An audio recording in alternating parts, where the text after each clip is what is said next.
In the frozen scene, demonic power spawns ferocious monsters everywhere. At the same time, it also creates awakened humans with great power. Demon King Belfort, ranks S, commands all 5 elemental systems. He was once the strongest opponent of the awakened army known as the Holy Legion. This formation was led by Bai. In his 10th year of command, he firmly held the great sword. He shouted orders for his troops to prepare for the 100th Demon Lair battle. The system displayed stats, and Lee accepted the Lightning Assassin role with a confident smile. This battle was classified as Purge Rank A, initiated by Hang Xiaolin, Cloud Mage. The boy shouted that despite extreme hardship, they would rest after finishing. A steady voice rang out to guide their steps. That was Lucian, a star support mage with terrifying enhancement effects. When Bai Yi touched the stone, the whole space exploded. He landed like a war god, his aura undiminished. His ultimate skill split heaven and earth. Light flashed in Bai Yi's eyes. The Legion captain declared Belfort completely defeated. Hang Xiaolin complained the fight ended too quickly, and Li invited him to hunt more demon lairs. Lucian questioned why such an important mission was so easy. Bai Yi's gaze fixed on the beast corpses. He explained this demon king possessed 5 elements and hidden skills.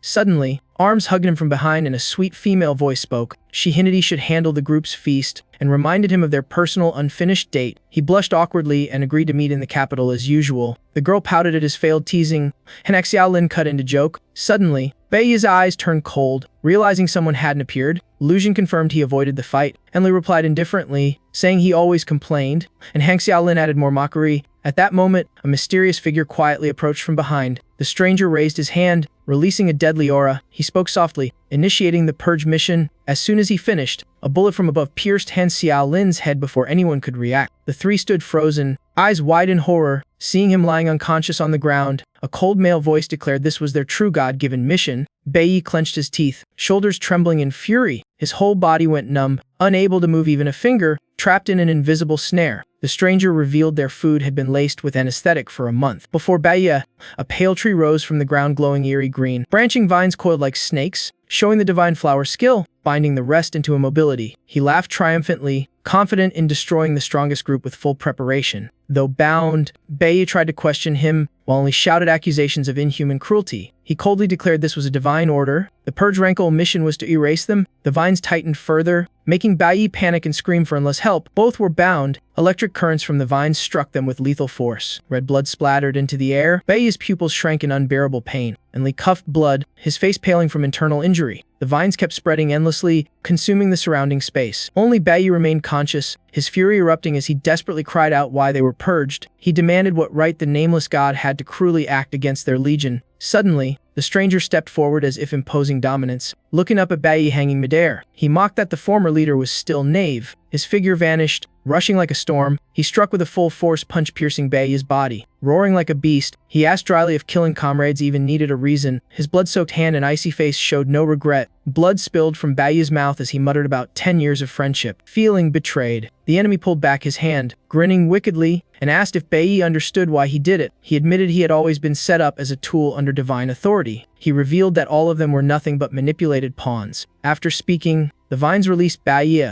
dropping him weakly while the enemy's voice echoed in his ears. He confessed he himself was disgusted by his own actions. His finger pointed at Bai Yi, his haunting gaze terrifying him. A blast erupted, his head exploded, blood splattering the attacker. He muttered while staring at the corpses. Recording May 22nd, 2025 as the day of total death. The Purge Rankle mission ended. He coldly declared they could rest, as if the task was complete. But as he turned to leave, Bai Yi's eyes suddenly opened. The bullet that seemed to destroy his head hadn't killed him. His body trembled lightly. Still alive, a strange voice whispered in his ear. "Hey, I propose an exchange." Bai Yi slowly opened his eyes, finding himself chained in iron. Asking where this was as a man's mocking laughter echoed from the void. The stranger softly called his name. "Soiji." Bai Yi widened his eyes, stunned by the unexpected call. He stammered, asking if that was Belfort, mocking how incest Demon King could be defeated like that. Belfort answered this was his soul space and that Nei-Go was his true form. He cut him short, saying to get to the point because he sensed the same hatred rising in Bai Yi as in himself. Thus he proposed making a deal with him. He revealed a hidden life regression skill could send Bai Yi back to the past to atone and change everything. He asked if Bai Yi wanted it or not. Bai Yi lowered his head in silence, not answering immediately. An image of Enla's bright smile surfaced in his mind. Memories of Hang Xiaolin, the troublesome boy, darkened his gaze. He also remembered Lucian, the once reliable comrade. Happy memories with teammates vividly returned to his mind. Then the demon's cold smile haunted him like a shadow. He saw comrades falling one by one, Unable to save anyone, hatred within him flared, overwhelming all reason. Bai gritted his teeth, yanking against the iron chains and roaring that he wanted to kill that man. He also vowed to uproot the gods sitting above. Belfort smiled in satisfaction, saying this reaction was expected and agreed to help him. He raised his hand, producing a blazing red heart as a token of exchange. Calling it a greeting gift, Bai frowned,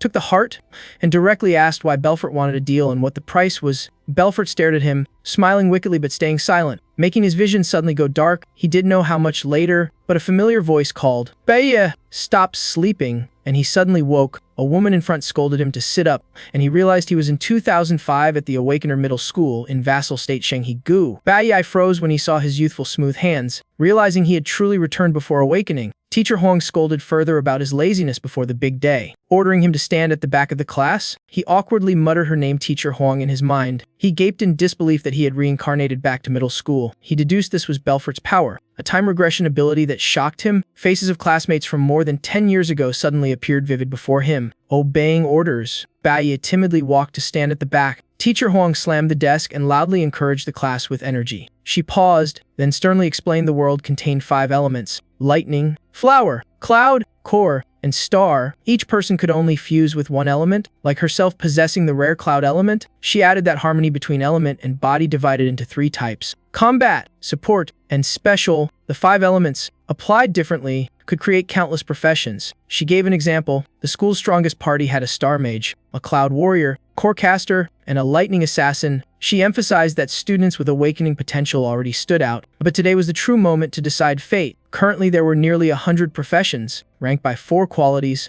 green, blue, red, and gold from lowest to highest. Each person had only one chance to awaken their lifelong profession. In the afternoon, the awakening ceremony would determine each student's future social standing. After class, Bai stepped into the schoolyard, emotional at the familiar scene of his first awakening. Suddenly, a bespectacled student fell to the ground, catching his attention. Soon after, a burly figure approached from behind. 2 others followed, laughing arrogantly, mocking the weak boy and scorning those who relied on awakening. He stomped cruelly on the victim's hand, boasting that his rare red profession made him superior to the rest. That was Hong Kong-sheng, a star assassin rank E with unclear background. In his past life's memory, Bai clearly recalled he often bullied classmates. The man had an unstable temper, prone to causing trouble for no reason. At that moment, a stern voice stopped him. It was Teacher Huang, frowning at the robbery behavior in school.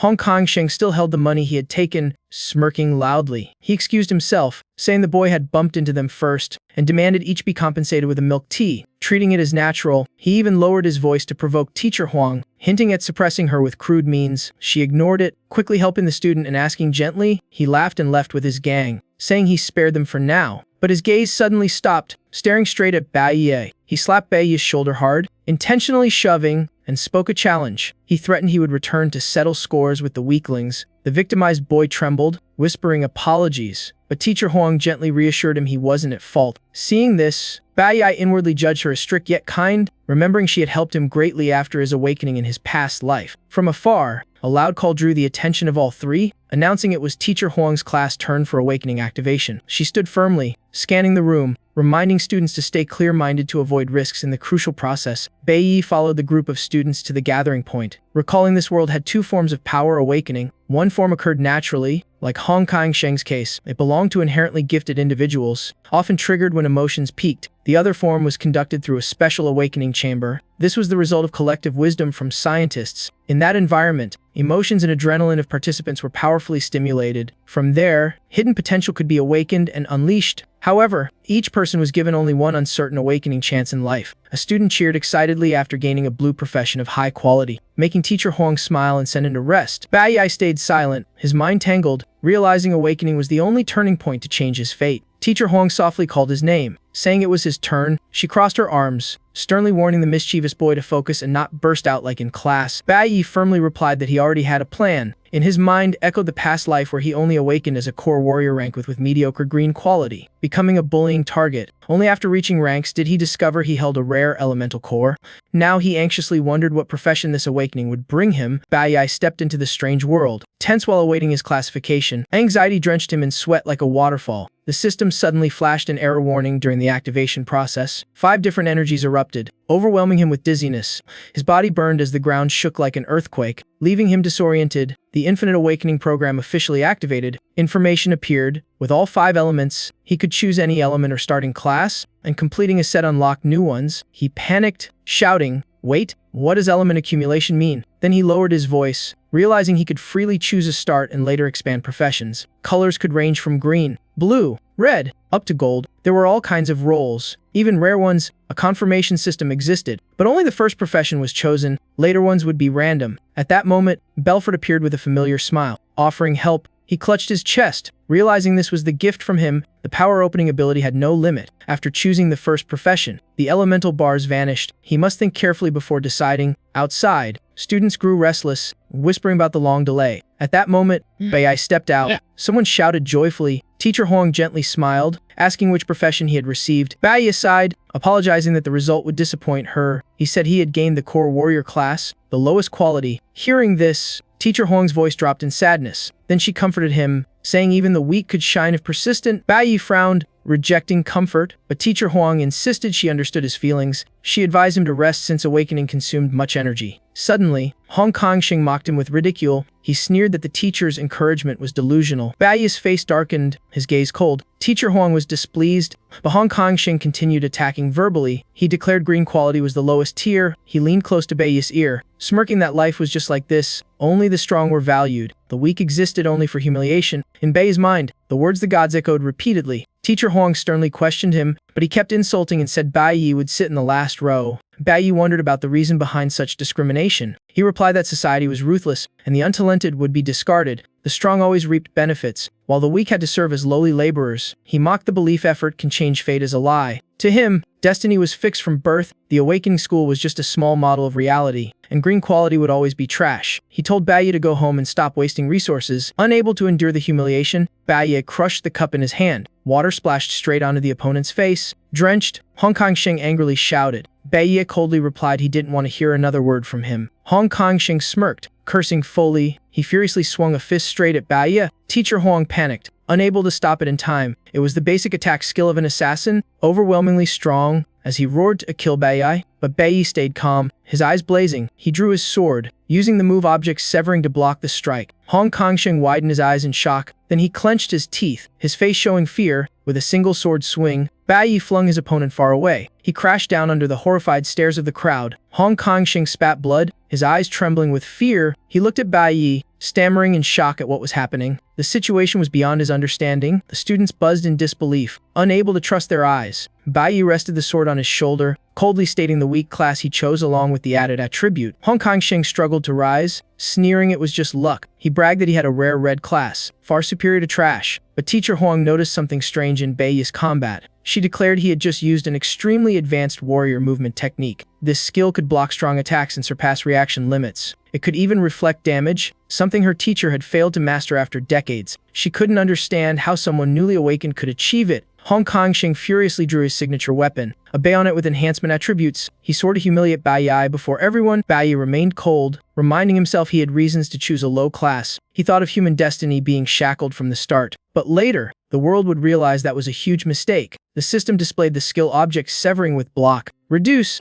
and full counter chances. The sword in his hand shone as he faced the enemy's violent aura. Students around grew fearful, whispering about the school's no-fighting rule. They remembered Hong Kongsheng had a powerful family, while Bai Yi came from poverty. The bullied boy worried, reminding that if Bai Yi fought, he might be expelled. Teacher Huang wavered inwardly, but she quickly stepped in, standing between them, advising against further conflict. Hong Kongsheng roared, refusing to stop. His rage boiling, he pointed at Bai Yi, declaring begging for mercy would be useless. He growled that the gap between winner and loser was absolute. Teacher Huang paled, admitting class quality differences lay in stats. Bai Yi was only rank E, with weak base stats and 100% green quality, while blue and red classes multiplied stats by 1.5 and 2 respectively. Hong Kongsheng, also rank Y, had doubled stats and strong attack skills. At awakening stage, the difference between their classes seemed unbridgeable. In terms of background, Bai was also completely suppressed. The bespectacled boy despaired, thinking Bai had brought this trouble upon himself. He believed survival meant staying away from those deemed trash. If one could avoid it, then enduring humiliation was the only option. Flexibility was the key to survival. Resistance only led to misery. Hong Kong-sheng immediately charged, unleashing a stronger move with added effects. Teacher Huang panicked, shouting a warning to Bai Yi. She hesitated, fearing Bai Yi couldn't withstand the speed and power this time. Hong Kong-sheng struck arrogantly, challenging his opponent. Bai Yi stayed calm, scornfully saying there was no need to dodge. At the dangerous moment, he used a high-speed skill that greatly boosted reactions. At the limit, the effect burst forth, letting him bypass obstacles. His figure suddenly appeared behind the enemy, leaving him terrified. Soon after, sharp pain spread through Hong Kong-sheng's body. He clutched his stomach, spitting blood. Collapsing to his knees, Bai Yi dismissed him coldly, calling him trash to be discarded. He walked away without a glance. Everyone murmured. None had clearly seen what happened. The bespectacled boy laughed, while Teacher Huang was stunned. Even she hadn't caught it. A female student rested her chin. Observing thoughtfully, she guessed Bai Yi had combined speed skill with advanced defense, but she couldn't understand how he inflicted damage in just an instant. A simple move taking down an enemy so fast was unbelievable.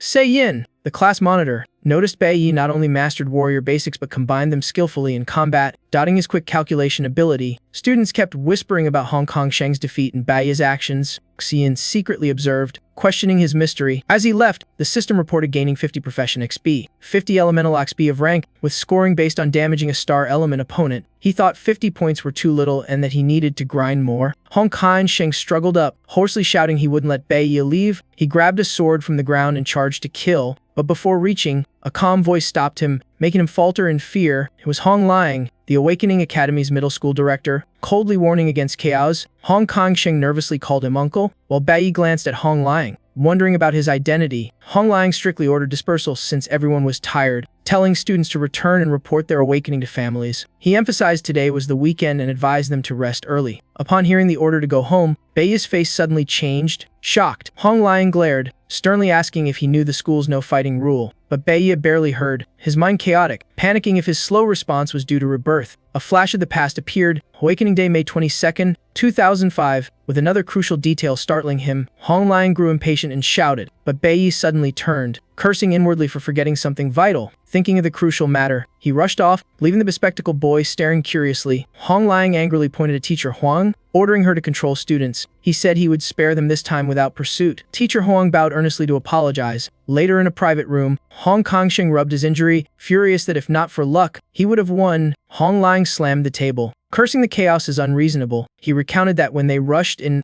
they saw Bai Di using the high-level skill shield barrier before impact. Moreover, before clashing, Bai Di had already found the weakest spot on his body and struck a fatal blow that shattered his defense. Hong Liang affirmed that even after 15 years of battle, he himself might not pull off such skill coordination and precision. The duel was like a veteran training a gifted elementary student. The child held extraordinary power. Bai Di kept running forward without stopping. His face was cold, with only one goal. Since Reborn, beyond revenge, he must stop the coming tragedy. He halted before a towering building. He wiped his sweat and let out a heavy sigh. Memories of the man who terrified young Bai Di with overwhelming power flooded back. He clenched his teeth with resolve, ready to sacrifice to prevent it. On May 22nd, 2005, at exactly 18:07, a man sat on the sofa flipping through Viv. He slapped his thigh, laughing loudly with uncontrollable joy. In the kitchen, a woman quietly washed dishes in peace. A boy pushed the door open, and the man happily asked why he was home early. The boy stood still, fists clenched tightly with tension. His gaze longed toward his mother through the kitchen glass. With teary eyes, he whispered "Mother." His heart burst with relief seeing his mother alive. Feeling so lucky, his mother signed that today she would cook his favorite sour spicy noodles. Bai Di held back tears, forcing a smile,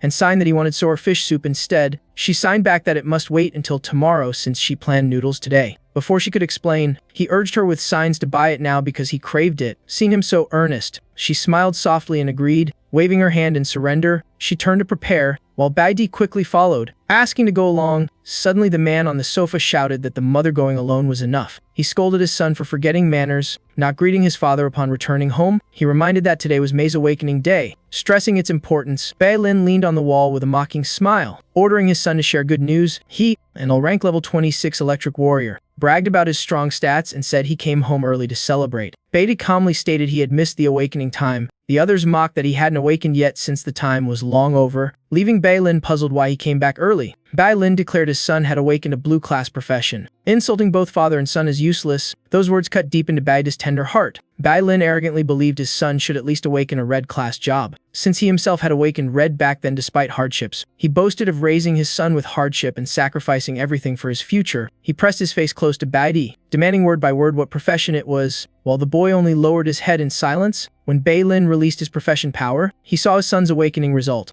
Baidi stammered that he had not awakened yet. Before finishing, a wine bottle was hurled straight at his head. Bai Lin coldly saw the result. Green light appeared, disappointment clear. He cursed that his son pretended to work hard but awakened trash, humiliating him. Baidi looked up with icy eyes. That man was father domineering, violent, emotionally numb. Recalling the painful moment, another punch fell, reminding Baidi of the Awakening Day tragedy. The image of May 22nd, 2005 in his past life resurfaced vividly. When Bai Lin saw his green awakening, he raged and unleashed a brutal beating. His mother tried to shield him, but he was too weak then, only enduring helplessly. Bai Lin beat his mother for hours, breaking her leg and causing head trauma leading to mental collapse. At that time Baidi only cried, face soaked with tears and blood. Now the same scene replayed as he was knocked down again. He reminded himself he had just awakened as an E-rank core warrior. Needing time to grow despite his chosen purpose, Bai Lin clenched his fist, growling for him to stand. He clearly felt the gap. His father had a red-class C-rank job, rich battle experience, far beyond Hong Kangxing. With his head gripped and insults raining, Baidi boiled with fury but knew he couldn't resist yet. Bai Lin smashed another wine bottle on his head, cursing that his mother should never have birthed him. Inside, Baidi swore never let his mother suffer again. Fortunately, he managed to take his mother outside safely. Right after, the sound of shattering objects signaled a new incident. Looking back, he saw his mother Ru Yun returning early, trembling and dropping her bag. He blamed himself, wondering if she came back early because she worried he was hungry. Before, Ru Yun had hurried home from worry, deepening his inner torment. Seeing his wife appear, Bai Lin instantly turned grim and roared in fury. He glanced back at his son with contempt, saying the mother birthed trash. In prison, a death row inmate wondered why he evolved so early from green to higher rank. A rare case, that man was shocked, not understanding how Baidi advanced so soon. Only 1 in a million could evolve from green to platinum. The inmate reminded that this place was only for death row prisoners. An abnormal confinement. Baidi lowered his head briefly, then shouted that man had dared beat his mother to death. His eyes suddenly turned hollow and icy. Memories overwhelmed him when Bai Lin shifted his gaze from mother to him, freezing the air. Without hesitation, Bai Lin shouted and shoved Baidi down. The crash of furniture echoed with pain. He pushed himself up, spitting blood. Even without skills, an awakened still held overwhelming power. He told himself he must not collapse because his mother was in danger. Ru Yun witnessed it, choked with pain,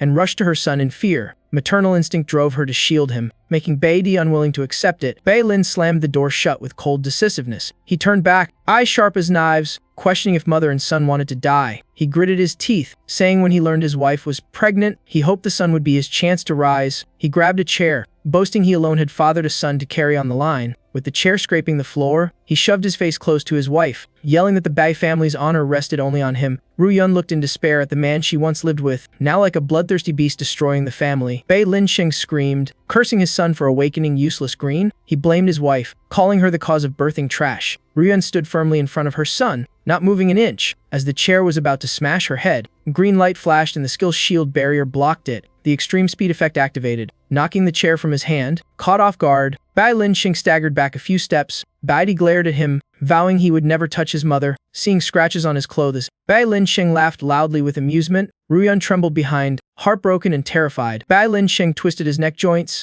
eyes cold but excited, sneering grown up. Huh! He grinned wickedly, stepping slowly toward his son. Baidi stared intently, planning to stall him, but instantly, Bai Lin Sheng darted forward like wind, aiming his blade at him. Baidi gripped the sword hilt, ready to use object neutralization to cancel damage, but his father's strength snapped the sword instantly. Then he shattered the guard stance and landed a thunderous punch on his chest. Baidi spat blood but kept his eyes locked on him. Enduring the crushing gap, Bai Lin Sheng roared, unleashing speed boost with lightning, making each strike more vicious. Ru Yun sobbed, watching her son struggle under the brutal blows. He lipped up, snarling mockery that his son had some courage. Baidi clenched his teeth, refusing to dodge, bearing it head-on. Bai Lin Sheng sneered that such bravery was meaningless. With a trash job he could only die. But Baidi stared straight at the man who ruined his mother in his past life, swearing it wouldn't repeat. He snorted, mocking that naive awakening. When sudden urgent knocks sounded on the door, he ignored it, swinging a steel chair down while shouting, As Ruyun clung tightly to her son. With no response, the outsiders pounded harder, demanding the door open. Mother and son trembled inside while he cursed angrily at the disturbance.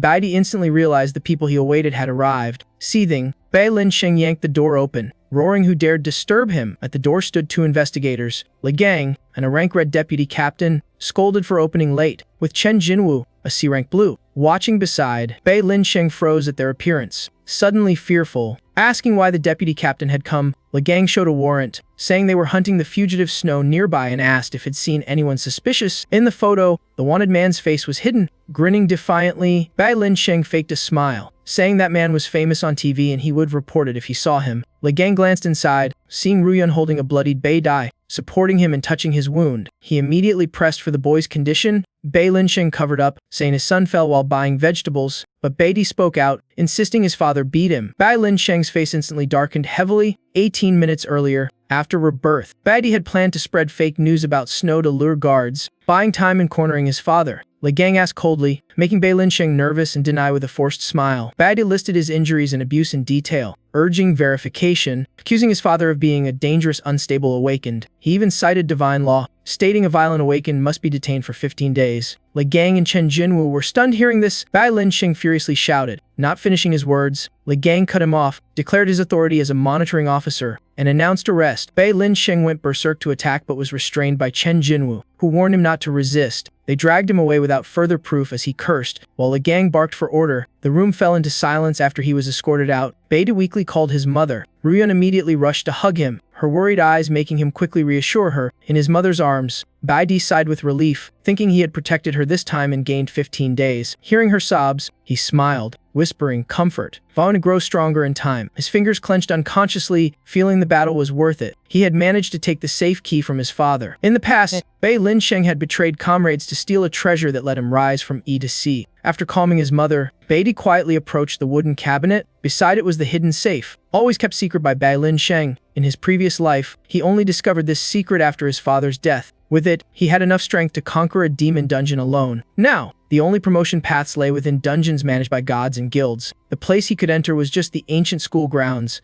or he could choose the hidden dungeon he had known in his past life, where rank and difficulty were uncertain. His eyes blazed with determination to advance faster than anyone. The hidden dungeon swarmed with monsters, allowing cultivators to rise from E to D, then B and A. On May 22, 2005, 22:02, the monitoring prison shook with commotion, forcing the deputy guard to act. But nothing was found, just like the false report. Chen Jinwu grew suspicious but warned that whether fake or not, anything tied to Snow must never be ignored, especially during an important time. Snow's presence in the province was a major upheaval. He asked about the captain's early return, but Li Gang coldly cut him off, saying not to discuss it. In the cell, Bai Linsheng wailed, begging forgiveness, promising to change, even bringing up the deputy captain's pregnant wife as a bribe hint. Li Gang immediately stood, eyes sharp, scolding him for daring to bribe. Once a guild member, now fallen so low, saying that he walked straight out. Bai Linsheng clenched his fist, staring blankly after him. Chen Jinwu casually sorted the files, joking that since bribery failed, prison was all that awaited. He concluded, ordered silence, and slammed the cell door shut. Inside Bai Linsheng, rage burned into seething hatred. At dawn, while Ruyun still slept, Baidi left the room, determined to grow stronger before his father's release. Dungeons were the only path, holding chances for breakthroughs. It was a parallel space open through a void gate, where he silently advanced with weapon in hand. In reality, most dungeons were seized by guilds after exploration, because they contained countless monsters and resources, vital for leveling, but they carried deadly risks.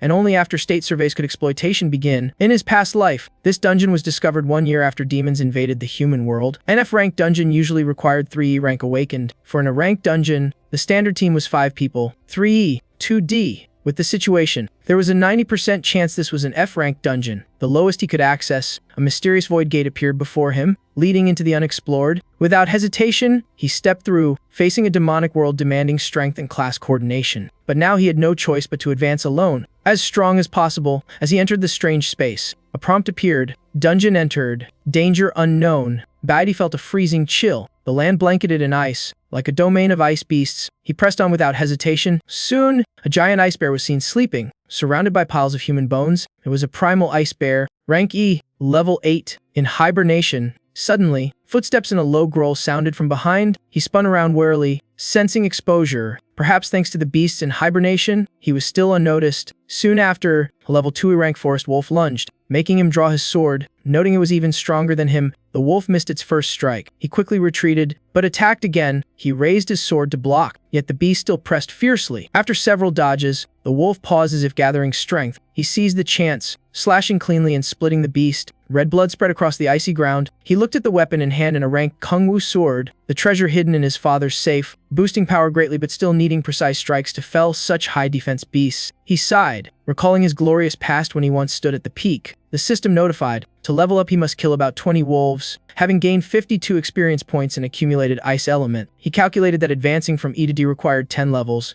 Then roars echoed again. A whole pack of snow wolves appeared ahead, all a rank level 2. The smell of blood drew them in together, while he calmly observed. Without fear, he realized they planned to swarm him. He took the initiative, swinging Kung Wu straight at their vital spots. He kept dodging their attacks. He countered with deadly strikes. The movements repeated non-stop, leaving no openings. He charged into the pack, eyes cold, mind fully focused. Finally, like an arrow loosed, he unleashed a finishing move, wiping out all the wolves. The system kept announcing victories, with experience soaring and 18 wolf fangs collected. After the battle, the wolf leader, rank a level 4, still stood blocking his way, bigger than the others, but compared to the slaughtered pack, it didn't faze him. He gripped his sword, dashed forward with savage slashes tearing silver fur, killing the leader. The system announced, Wolfkin slain, 56. He obtained a snow wolf diamond, standing amid the bloodied field, sweat soaked. He still smiled, certain leveling up was only time. System notified, leveled up to E rank 2, gained 12 attribute points to distribute. Hand on the panel, he panted and forced a smile. Realizing just a few wolves had exhausted him, with an E rank body too weak, he eyed the scattered snow wolf diamonds. Regretting having no space bag to store them, picking one up, he recalled his past life, dungeons and guild hands, free awakeners oppressed, while snow wolf diamonds were rare materials worth 10,000 yuan. He slipped it in his pocket, moved on, thinking of advancing. Knowing higher rank beasts required guild team access, the guild-affiliated academy was the training ground for talents, where all longed for recognition. Once expelled, the promotion path nearly ended, capped at rank C. Like his father before, abandoned by the guild and forever stuck, progress frozen. Looking back, he saw a snow wolf pack stalking. Sparking an idea, he dashed off, deliberately luring the whole pack after him. While running, he swung his sword to cut trees, creating obstacles. Fallen trunks crashed loudly, startling the beasts in the branches. A giant python suddenly slithered out. The wolves panicked, retreating to observe. At that moment, he stopped completely, with frosty breath in the cold wind. He thought the fastest way was to fight here. Soon he stood in a canyon packed with ice-type beasts. From level 4 python all kinds of a rank, a thunderous explosion shook the place, making all beasts tremble. Only he stayed calm, knowing the sound awakened them all, including the most dangerous. A massive foot stomped down, crushing several wolves instantly. It was the primal ice bear awakened. He rank level 8, now in berserk state with 20% more damage. Baidi read the system info, calculating, the bear now only destroyed. Recognizing no enemy, sure enough, any beast in its way was smashed without hesitation. Using the chaos, he struck precisely. Killing a forest wolf gave 52 XP. Slaying a python added 56 XP plus loot. After each kill, he withdrew to observe, waiting for an opening before flashing in again. With every ice bear strike, he used the chance to clear beasts, farming XP and loot from both wolves and serpents. His eyes gleamed with triumph as he quickly reached E level 4, gained attribute points, and saved energy thanks to the bear's presence. But to truly level up, he still had to land the final killing blow himself. As he landed, the wolf pack roared, treating him as prey. He breathed slowly, staying calm though his body was worn out from non-stop battles. It was time to shift tactics. The prolonged fight had pushed him to the brink. His icy gaze swept over the beasts, all fitting his preset plan. Beneath them, then ice covered sharp frozen spikes. Seeing him as prey, they charged madly. He stabbed hard into the ice, murmuring, fall into the abyss together. The ice cracked wide, beasts froze in panic, while he had been tracking the terrain from the start. In fact, this was an ice bridge between two cliffs. Moments later, monsters plunged into the abyss, the system chiming XP gains. With wolves and serpents wiped out, he walked out calmly as if no bloodshed had occurred. The stat panel showed he reached E level 7, gained 12 attribute points, plus wolf fangs, snow diamonds, and serpent fangs in hand. But before he could rest, a massive figure appeared above, along with beasts charging beside the primal ice bear. Still, his plan had cleared most of the horde, leaving only a few stragglers to handle. Thus he earned the title 1 versus 10,000, granting a 10% all-stat boost when fighting groups. Gazing at the beasts, he smirked, though a doubt arose. Every dungeon must have a ruler. If the true boss was a savage lion king, he level 10. Why hadn't the trimmers lured it out? The primal ice bear suddenly turned, eyes viciously locking on him. Two wolves roared and lunged at once. At the same time, icy spell swept in like lightning. He frowned, instincts screaming danger. quickly retreating. He kept backing off, body tense dodging. It turned out it had never truly slept but had ambushed, waiting for the right moment. With the ice bridge gone, retreat was cut off. Behind was only the abyss, while foolish beasts froze instantly, showing the foe had waited for exhaustion before striking. A flawless trap. His face darkened as the spell hit. Frost crept up from his feet, binding his body. He looked at himself frozen, eyes cast down the dark abyss. So the ice bridge had been a pre-built snare? It only needed to appear at the last moment to reap the harvest. It's hard to believe a low-level cave hides such an intelligent leader. System displays. Domain Lord Shiwang Tanbao, level 11 grade D. Ice Element Mage, with 2 deputy demon apes level 10 grade E surrounding him. One demon ape stares at him with malice, a sinister light flashing in its wicked grin. The ice covered his body, leaving only his determined eyes open. Without fear, as his body was about to be fully frozen and the temperature dropped, he gritted his teeth to find a way out. At that moment, Chuzi Shuanglin gestured with his hand. The giant ape charged forward with a triumphant grin. Imprisoned in the ice, he could only watch the violent strike about to fall. At that instant, the ice cracked apart, and he broke free. Ready to fight, he seized the moment as Chuzi Shuanglin noticed the anomaly. With lightning speed, he delivered a finishing blow to the demon ape. System reported, blocked in 0.09 seconds. Reflected all physical damage. Struggling to stand and gasping, he realized breaking the ice had drained nearly all his strength. System confirmed awakening state triggered, trading freedom for energy depletion. Wiping blood from his lips, he analyzed, the enemy needed cooldown time. This was his chance to turn the tide. Baiyu watched Chuzi Shuanglin closely, determined to strike before things worsened. He clenched his fist tightly. Instantly, a pack of ferocious wolf bears appeared from the void. The sight made his blood boil, teeth grinding hard. Ice Bear also stepped forward, identity clear. Ice Element Beast,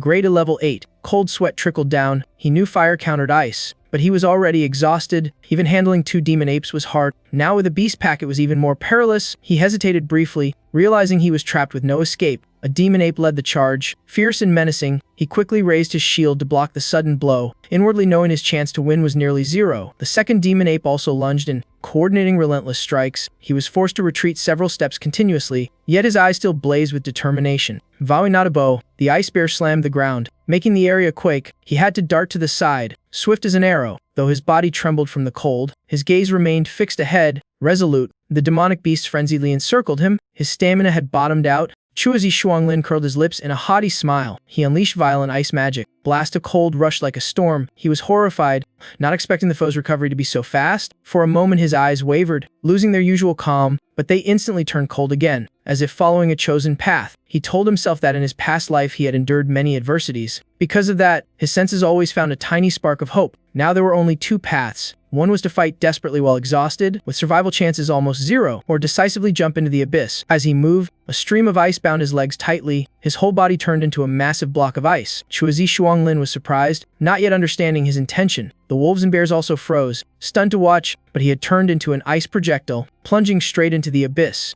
Eyes sharp, aiming at a target below. In the darkness, another creature hid, its cold gaze following him. Elsewhere, in a warm room, Ryun frowned, pushing the door open, complaining that her son always slept in on weekends, but she froze halfway. Before her, the bed was neatly folded. Today was 23 per 5 215ths, Saturday morning. Dai Mansion, on the table, she picked up a hurried note. Going out with friends. Back tonight, don't worry. Mom, clutching the note. Unease surged. She muttered, not right. If truly out with friends, he would have told me. No need to write. Eyes worried, she softly called, CI, what's wrong with you? Since the previous return, the child's erratic demeanor had caused the woman of the family deep concern. A red streak dripped from a shard of ice, marking the snow-covered road. The ice patch ahead was stained red as blood spread. When the ice bridge collapsed, nearly 100 demonic beings were dragged into the abyss. Exhausted, he clung to the cliff, staggering through the blizzard, mind in turmoil. Yet he had only advanced to stage 3, meaning about 60 foes were slain. 40 more still lurked somewhere, shooting into the abyss like an arrow. His move had been carefully calculated. At the bottom, he was certain a cold spring existed. As the ice shattered, he surged up amidst chaos. He landed on the soft snow exactly as planned.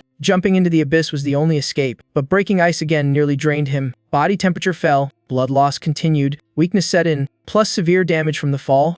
Have I reached my limit? He asked himself in despair. Suddenly, a massive demonic beast appeared before him and opened its mouth to bare sharp fangs. Stepping closer slowly, it was the leader of the Ice Spring, a high-rank, extremely ferocious beast. In another scene, a blurry figure appeared with a warm voice. You're back. Why not visit me? And Lee smiled brightly, welcoming the return. The two embraced deeply. Xiaolin excitedly urged, Boss, let's sneak out to feast tonight. Liuxuan, as usual, stood before the notice board, puzzled, asking others to check strange data, and Ruya, still gentle, softly asked if the wound on his head caused him pain. His soul seemed to fall into dark night, facing the cunning smile of the forest ruler, its teeth bared provocatively, the being sneered disdainfully. "Go down there." The traitorous comrade also looked at him with contempt, repeating words of death. He clenched his fist, determination surging. "I have no limits. I cannot be limited." Past life regrets burned within him. When the Ice Spring leader lunged, he grabbed its sharp fang without hesitation. The terrifying beast widened its eyes. Shocked at the act, he stared firmly, voice like steel. "I will never let that happen again."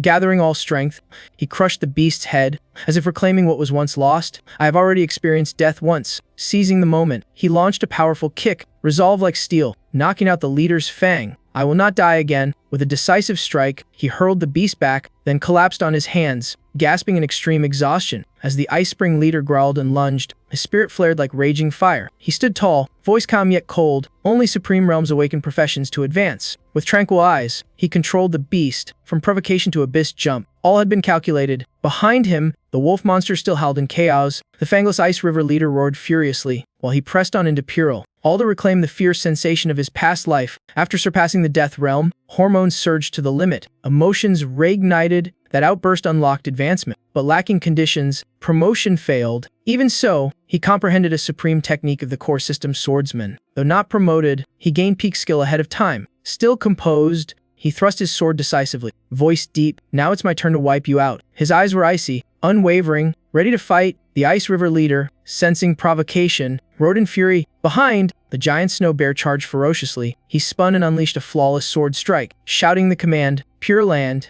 As the skill activated, his gaze flared violently. The beast was instantly cleaved in half, collapsing. System reported continuous experience from wolves and bears. Even the Ice River leader perished, yielding significant rewards. His hands burned with power, raised high in victory. System announced loot, upgrades, stat points, stamina restored, a fatigue erased. He clenched his fists, eyes blazing. Received a special title in superior ice resistance. Looking up at the steep cliff, he whispered, "It's time to return for what's missing." While wiping his sword, he pondered. At grade 8, his power was overwhelming. Ultimate skill allowed concentrated damage and sweeping foes, but to trigger it required accumulated pain and exhaustion. Through this, he had fully recovered. Gripping the perilous cliff, he carefully climbed. System reactivated recovery. While climbing, he worried how long he had been trapped inside. He must return soon or his mother would be troubled. Storm winds howled, swirling across the sky. Distant bases lay buried in silent snow. Inside, Chuazi Shuanglin sat solemnly among slumbering subordinates. It closed its eyes silently, still as a cold statue. A faint sound echoed, its crimson eyes cracked open, cold light flashing. A strike from the roof of the base jolted the demon apes awake. Bayi descended, voice icy. "We meet again. Now you've reached peak E10. With experience from the Ice Bear still stacking, in the real world. Night of 23 per 5 2015. The clock struck 11. Ruyun stood by the window, heart restless. She wondered anxiously, where has my son gone? The prolonged delay made her even more fearful of misfortune. In the dark cave, a sudden noise startled Chuazi Shuanglin awake. The strike from above shocked the underlings. Some jumped up immediately, scanning the situation. Before them lay the corpse of the Ice Bear, huge like a floor carpet. Bayi stood tall upon it, voice icy. "We meet again." Around him, piles of wolf corpses lay in chaos. The forest leader still sat behind the apes. Unmoving, he raised his head, sneering with contempt. Without hesitation, the apes charged fiercely. One rushed forward, unleashing a vicious strike. Bai's eyes blazed even fiercer. He swung his sword to block, then countered with a decisive slash. One ape fell. System awarded 70 experience. Blood splattered, and through the crimson veil he saw the leader's shocked gaze. It did not sit still. Roaring as it leapt up and swung its staff, mana erupted, casting a violent ice storm. He did not retreat, boldly charging forward. On contact with the mana, his body auto-triggered magic resistance. His ice resistance activated, reducing the freezing damage. Seeing him closing in, Shuanglin panicked and sprang up. He hurriedly pulled a stone staff from his pouch. The apes instantly formed a wall to shield him. Bayi spoke coldly, "Once I take you down, you'll reach Rand." He triggered a flash skill, doubling speed, piercing straight through the shield wall. In an instant, the leader's staff arm was severed. It gaped in shock, staring at the blood gushing out, roaring in agony. Its eyes turned blood red, locked on the foe. Bayi remained calm,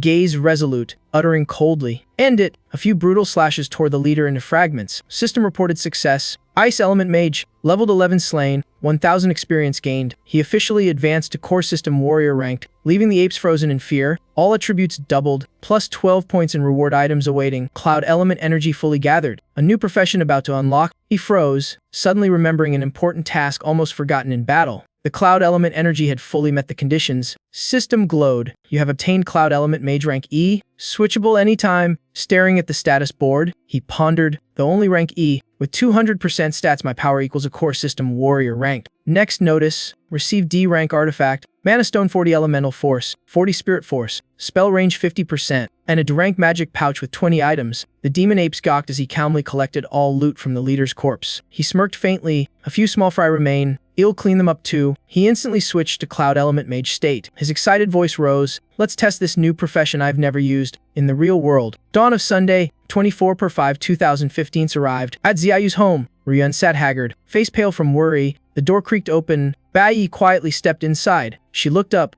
eyes still wet with tears suddenly widening. Bai whispered softly, "Mother, sorry to keep you waiting." Ryun burst into joy, hugging her son tightly. He asked gently if she had waited and even not eaten. He proposed, "Mother, let's move away and leave him forever." Plan ready. He used the D-rank magic pouch, bringing only prized items and essential weapons. Below, a merchant inspected the diamond and offered 800 yuan. Bai firmly shouted 8,000. The man balked, haggled up from 2,000 to 3,000, finally grudgingly accepted 7,000 under his insistence. He pocketed the money, pleased, knowing the gem's true value from a past life. With the money he could afford a decent house for his mother. In his previous life, she never had a single peaceful day. In this life, he only wished she lived carefree and happy. The realtor cheered and signed the lease. 15,000 yuan monthly, 3 months up front, utilities and management included, at 8 p.m. on 24/5/2015 in the warm new home. He smiled as his mother cooked and hummed. Peaceful smile returned after long. Home secure. He also advanced to rank D and gained Cloud Element Mage. Yet he remained vigilant because the other was still imprisoned, so no complacency. Before finishing things, he cautiously postponed revenge and would return to school tomorrow. The bracelet he wore was a D-rank treasure, refining mana, 40 elemental and 40 spirit, spell range 50%. He tightened the bracelet, resolve igniting. Now is the time to hunt his target. Meanwhile, elsewhere at 8 p.m. Sunday 24/5/2015, another incident occurred. Bodyguards trudged behind, flattering but lacking progress. A girl hurriedly handed a water bottle, urging him to rest and regain strength. Kaixing waved it away, urging use of trials to train instead. He was arrogant, newly promoted to assassin level star E3, eager for simulation trials to prove his skill. At the same time, Enli stood at home, quietly admiring the city at night, holding papers. She complained this awakening class lacked valuable professions. The simulation seemed dull. Monday morning 7:30, 25/5/2015. A simple breakfast sat on the table in the cozy rented home. Ryun sat there, eyes bright with joy. Bai ate quickly, half asking why she hadn't woken him earlier. She smiled, saying she couldn't bear to wake him from good sleep. She patted his head reassuringly. Take it slow, being a bit late is fine. He savored that gesture, recalling rare peace and the calm breakfast with his mother. Suddenly, Ryun lightly tapped his shoulder. He startled, wide-eyed, asking if something was wrong. She smiled, hinting at a gift, asking if he wanted toys, books, or gadgets. Bai laughed innocently, since when his mother wanting to give gifts. She pointed to the calendar, revealing his birthday next week. Seeing 31/5 circled red, he realized it was his birthday. He sadly remembered in his past life his mother died and his birthday was forgotten. Biting a piece of cake, he pondered what he desired most. Looking at his simple mother, he smiled. What I once longed for, I now have. He quietly chewed the bun in silence. His eyes flashed with fierce determination. The next target was clear. Deal with that person at the Awakening High School. In the distance, the teacher's voice echoed on the field, reminding students about the weekend break. The combat instructor struck the table, solemnly announcing the start of health simulation training. Stressing its importance, the teacher stood upright, declaring the secondary school was directly under a mysterious organization, which monitored every student's actions. The simulated battle drill was the first chance for students to show ability after awakening, and it was also the junior high graduation exam broadcast entirely. Moreover, the top individual would be invited to join the high school cohort on a special cultivation trip. That trip was the only annual chance to meet directly with the organization's leadership. The teacher continued, the school would select outstanding students from both junior and senior levels to send to Shenghe-gu, the organization's headquarters. Bai stood in line, memorizing the information carefully. Xinghe-go was where Bai Yi once met his master and also the homeland of that man. However, there had never been any relation between master and that man before. That man only joined the organization after Bai Yi became a member, so the shortest path to meet him was to excel in the simulation exam and enter the cultivation group. A nearby student shouted in excitement about Friday's simulation. Both eager and worried, while the bespectacled one whispered concern, saying rumor had it they'd enter a demon zone. Unsure if he could manage, the training instructor slammed the side door, firmly ordering the session to begin. First trial being endurance in the gravity room requiring 10 shuttle runs. The student in front of Bai Yi pumped himself up, vowing to give his all and run double, sharing determined energy. Meanwhile, Bai Yi remained still, slightly frowning as if calculating something personal. Groups of students entered the training zone in long lines. Bai Yi lifted his head to face the teacher, calmly but firmly asking permission to skip this room. Students ahead turned back simultaneously, eyes filled with shock. The instructor frowned, clearly displeased, calling Bai Yi's name. He mentioned Bai Yi's clash with Klang Xing last weekend and warned that beating one with a profession didn't mean he could scorn training. Bai Yi ignored the teacher's tone, directly saying he wanted a more advanced type of training. The unexpected request made the teacher pause, puzzled, asking if Bai Yi thought his method was flowed. Bai Yi calmly explained that endurance drills in the gravity room suited speed-focused professions like warriors or assassins, but weren't for everyone. He further analyzed that for professions like mages or frost users, the elemental chamber was more effective, since focusing on personal attributes best optimized ability. The teacher's face flushed red, his voice tense as if offended by the criticism of his methods. Standing aside, Sainan quietly observed and noticed Bai Yi's words matched the training model once mentioned by Mir Dongyang of the organization. The model had just been announced. Without the tape my father brought back I wouldn't know. Yet surprisingly Bai Yi thought the same as Mir Dongyang. A student tugged Bai Yi and whispered that even with opinions, he should show respect since the teacher was the most trusted in school. Not speak so bluntly, the combat instructor suddenly put his hand on Bai Yi's shoulder and called his name, startling his friend nearby. The teacher laughed excitedly, saying the training method sounded interesting and admitted he hadn't considered it carefully. The bespectacled friend sighed in relief, mumbling that it was really lucky. The teacher returned to the main point seriously, explaining the school had too many students to train individually in a short time, and the combat simulation was a crucial test where failure could ruin their future. He paused, pondering whether as a teacher he should intervene to shape their futures or let them decide themselves, a difficult dilemma. Bai Yi silently felt grateful. Remembering in his past life he met devoted teachers who helped him grow despite hardship. He looked up firmly and promised he would not disappoint the teacher in the graduation performance. The teacher folded his arms, studied him carefully, and asked how he wanted to be trained while confirming if he had awakened as a warrior type. Bai Yi nodded and pointed to the sealed room, asking the teacher to maximize element nullification inside the element chamber. Two nearby classmates exclaimed in surprise, "Element chamber." Bai Yi awkwardly excused that as a warrior he wanted more balanced abilities and to test weaknesses, while secretly lamenting he could not admit he also aimed to train as a cloud element mage. Saiyin eagerly added that she too wanted to practice elemental control and happened to be a mage, making the teacher sigh while patting her head and reminding her not to embarrass him in the final test. Saiyin suggested sparring with Bai Yi, but he coldly refused, saying he wanted a private room. She persisted in persuading, and he only replied briefly, She smiled brightly, her spirit igniting, saying he had sparked her fighting will. The bespectacled friend grumbled about wanting to slack off. Then the teacher suddenly appeared behind him and sternly said no. In the freezing room, Bai Yi told himself his warrior class was familiar while being a mage was new, so he must quickly master it. 790 clenched his hand, determined to hide his secret ace and not let anyone know he had another class because the school is monitored by the Divine Crafts Guild and all actions can be detected. If exposed too early, he would quickly become a target. Saiyin in the next room vowed not to give up, and when the alarm system sounded, Bai Yi resolved to cut off unnecessary relationships so he wouldn't be distracted from his goal.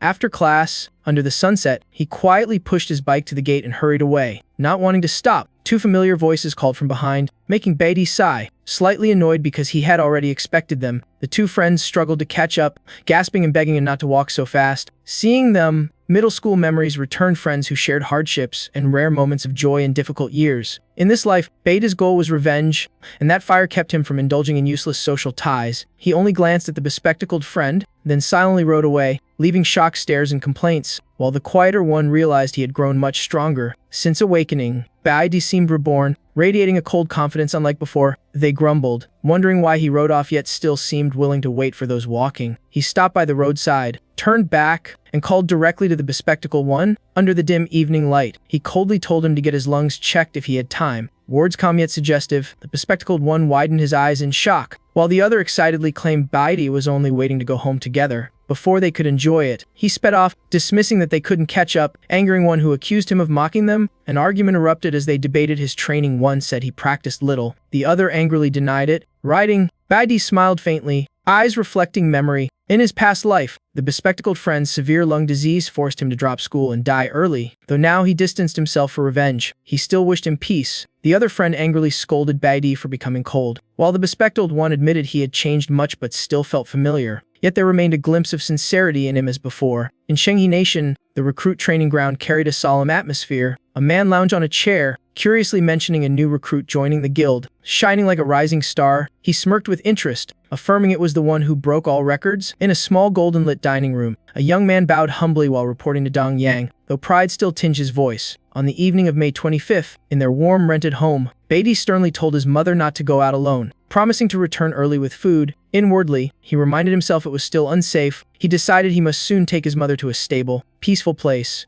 In the prison for awakened ones, gloom filled the air as inmates lined up for meager meals. When it was Lin Sheng's turn, he stepped forward with shifty eyes and furtive gestures. He discreetly slipped money into the cook's hand. The cook's nod and sneer revealed everything was arranged, and tomorrow he could go out. On Tuesday, under the trees in the schoolyard, sunlight filtered through leaves onto the mottled ground. Baidi stood in thought, planning, telling himself he had basically grasped mage skills and now needed to master spell timing and elemental control for maximum effect. In another training room, the freckled boy blushed, gritting his teeth to finish 10 laps today. By Wednesday, under the blazing sun on the track, an atmosphere of burning determination filled the air. The bespectacled one collapsed, drenched in sweat, gasping, his body nearly exhausted. At the same time, Baidi walked out of the training room, calm and sharp-eyed as if just overcoming harsh trials. Two friends eagerly invited him to dinner, but he firmly refused, coldly saying he had to go home early. The freckled boy lost enthusiasm, spoke indifferently, his eyes clearly disappointed. Baidi waved him off and coldly remarked that his marksman skills were too slow and he needed more hand training. Hearing that, the freckled boy immediately cheered excitedly. On Thursday afternoon at the school clinic, the doctor carefully examined the lung film and seriously said it was fortunate to check in time. He explained the tumor in the lung was growing fast, very dangerous if treatment was delayed. He advised going soon to a big hospital for surgery, after which it would stabilize. The bespectacled one weakly nodded thanks,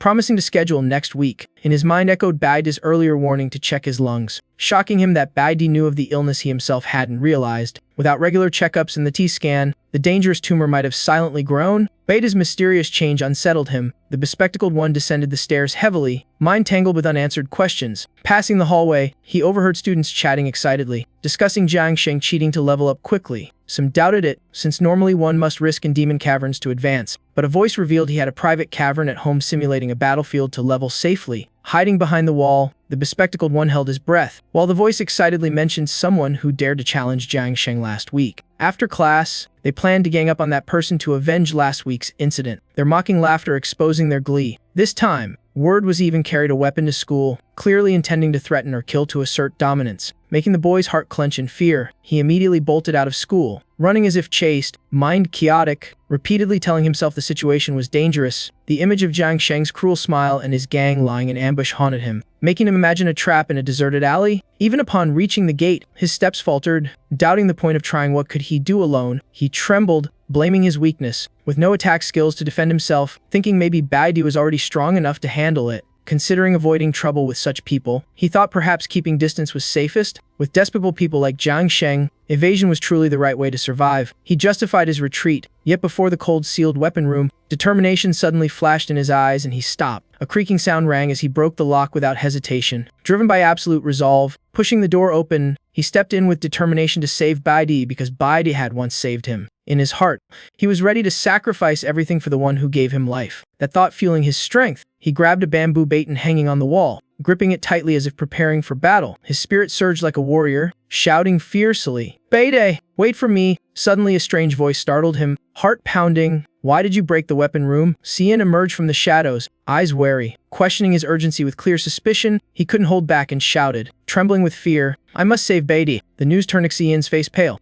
eyes showing panic as if realizing a great danger. In a desolate alley, Baidi silently pushed his bike, alone in the cold dusk, unaware of the lurking threat. Under the red sunset, Baidi coldly turned back, sharply questioning the follower. "You've trailed me since leaving school. What are you planning?" With no hint of fear, Jiang Xing stepped out proudly, declaring he came to settle the debt from last weekend. Bai Di turned with disdainful eyes, smirking mockingly at his challenge. Jiang Sheng roared and charged like a storm, murderous intent surging. He was certain this time he wouldn't lose meaninglessly. The system displayed a tactical alert, attack from behind, infiltrate and withdraw. Bai Di reacted instantly, summoning his weapon, the blade gleaming in the sunlight. Without aiming, he slashed precisely, shattering Jiang Sheng's weapon in an instant. Jiang Sheng froze, eyes wide in shock at the unexpected power. Bai Di looked down coldly, piercing his belief that only he could level up. He spun the blade skillfully and stabbed down, silver edge radiating lethal aura. Jiang Sheng's eyes bulged in terror, speechless before the sudden turn. In this first clash, he hadn't realized the gap in strength. After harsh training, he now felt he could not overcome Bai Di's wall of power. To Jiang Sheng, Bai Di loomed like a massive authority, exuding crushing pressure. He screamed in panic and resentment, demanding how far Bai Di had advanced and by what means. He raged that he had risked his life in demon caverns but only gained 4 levels. Unable to understand Bai Di's faster progress, Bai Di's face stayed cold, mocking his reckless idea with scorn and irony. Under the sunset, Bai Di's blade stopped just inches from his head, slicing the air with icy menace. His voice rang out, cold as ice and threatening without exaggeration.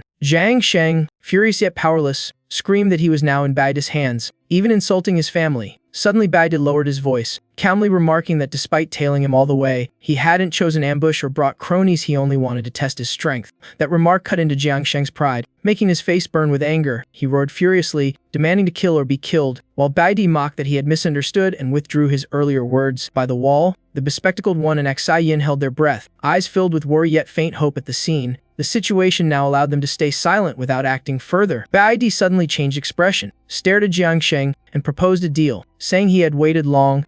I know a method for you to strengthen your power and improve speed. In return, you must hand me an item. On Friday, May 29th, in the school auditorium, tension rose as the teacher announced the end of training and the start of real combat simulation. He paused, scanning the students, then stressed he had one warning before proceeding. Though called a simulation, you will actually step into a real demon cavern. The barrier suppressed most of the cavern's power, but dangers remained. In dim light, the teacher sternly yet encouragingly warned of fierce demon beasts and told them to judge their own abilities, avoiding recklessness. For safety, the school invited top senior students as guides. They wouldn't fight directly but would intervene in life-threatening danger. Combat groups would have 4 to 5 members, each led by a senior with several juniors entering the mission. Additionally, students could choose challenges at F rank or A rank. The teacher gravely warned that A rank was extremely difficult, only for the strong, and failure could cost credits and harm their future. He signaled to start choosing difficulty. Once all decided, the school would assign teams by level and ask those wanting E rank to raise hands. Among the rows, only a few hands rose shyly, while Xian confidently lifted hers high. Beside another student, Jiang Sheng was cold and decisive, exuding his usual arrogant momentum. The bespectacled one whispered to the freckled friend, both surprised and worried at their confidence in choosing danger. The freckled one laughed boldly in challenge. The teacher checked the list and announced, 180 students total. 8 chose E rank. Xi Yin was surprised that Bai Di did not. He continued, saying the rest would be randomly assigned to lower-level maps. Suddenly a hand rose. Bai Di firmly requested the school's higher-level challenge. Voice resolute. Under flashing lights and suffocating astonishment, Bai Di's daring declaration stunned the combat teacher. The crowd took a moment to process, then erupted in shocked shouts echoing through the hall. From the shadows, Jiang Sheng glared at Bai Di with dark eyes full of jealousy and suspicion. The teacher, astonished and trembling, asked if he was joking who would choose a D-rank place. A cold voice cut through, breaking the atmosphere, drawing Bai Di's gaze. It was Hong Liang, face stern, firmly opposing as he claimed D rank was beyond normal students' limits. Bai Di calmly replied with cold eyes that the guide never forbade D-level trials. He stressed that combat rules allow free choice, and the school's goal is to find talents with courage, strength, and aptitude. His mocking tone questioned if the teacher wanted to strip him of the chance to prove himself. Hong Liang flushed angrily, arguing that the abyss required teams. No one could go alone. Bai Di bluntly declared he was capable enough by himself. Hong Liang sternly invoked safety rules to absolutely forbid solo entry. Unexpectedly, Qian spoke up, eagerly declaring she would choose D-level. Her radiant face and bright eyes made the hall erupt in shock again. Hong Liang panicked and scolded, mentioning her father, but Qian firmly insisted she wanted to conquer and excel. Her words only fueled Hong Liang's fury, his face turning crimson.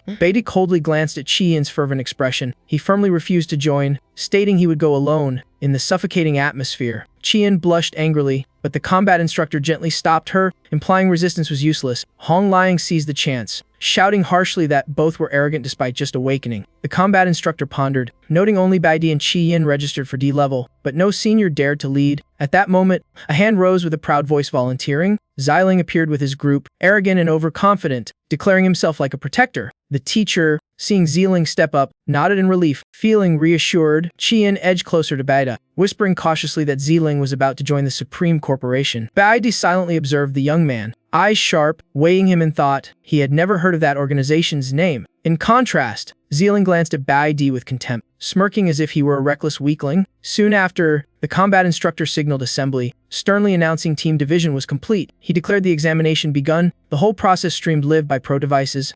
He urged students to give their all to fight for the top ranks. Baidi calmly faced forward, eyes firm, unmoved by the words. The school, built above a massive abyss now cleared, seemed to beckon Baidi to test will and strength. In the tense hall, magical light gates opened, leading to mysterious instances. Students passed through one by one to embark on proving their courage and power. Large complex abysses usually contain many small low-level zones for training. The levels were strictly ranked from F to D. They ensured proper challenge without exceeding students' limits. As the group crossed the gate, the simulated combat began, fully streamed to the school. Baidi led with Ziling and Qian, reminding himself to hide his trump card, since the Lingyu Abyss held what he needed. The three, each with different moods, finally stepped into the cold darkness of the abyss. Ziling held his head high, boasting he would protect them since he had conquered a D-level instance before. Qian curiously asked about monster strength, and Ziling calmly explained most range from E5 to D5, rarely D-tier or bosses. He sternly emphasized never to underestimate high-rank E-monsters. They had terrifying speed and power, like chicks before claws for rookies. Qian nodded seriously. Ziling, satisfied, thumped his chest, promising to help her gain points from weak monsters and protect her like a senior. Soon after, he grew angry seeing Baidi move ahead, harshly warning it might trigger monsters. Baidi coldly cut him off, sharp voice accusing him of talking too much. He turned back, heavy gaze, threatening in a deep tone that Ziling should just stay behind and not interfere. These words made Ziling tremble with rage, gritting teeth and cursing furiously. Their movement inside the abyss was broadcast clearly on the surveillance screen. This year's combat trial began, drawing every student's attention as they crowded around the big outdoor display. Even in private rooms, all eyes were glued, waiting to see who would shine. In the room marked Supreme Corps, the atmosphere surged with excitement and curiosity. The vice captain, relaxed and slyly smiling, urged the captain to watch the broadcast for some fun. He revealed that a student had chosen a D-level instance. Girl nearby, surprised, tilted her head and immediately asked about that person's profession. The vice captain laughed with interest, revealing it was a green warrior, the weakest class. In a sealed level abyss, cold and gloomy, a trembling student shook a bell, stammering in fear and begging. In front of him, teammates fought desperately, sweat and blood streaming down their faces. A female teammate, helpless but gentle, reassured him, telling him only to chant support spells behind. But when two fierce E-level beasts lunged, he screamed in terror, lamenting the ordeal was too horrific. In another E-level abyss, amid rubble and the stench of blood, sharp-fanged beasts and stealth predators shrieked wildly. The student team lay badly wounded. A sweating healer struggled to cure while anxiously asking after them. Kang Xing rose,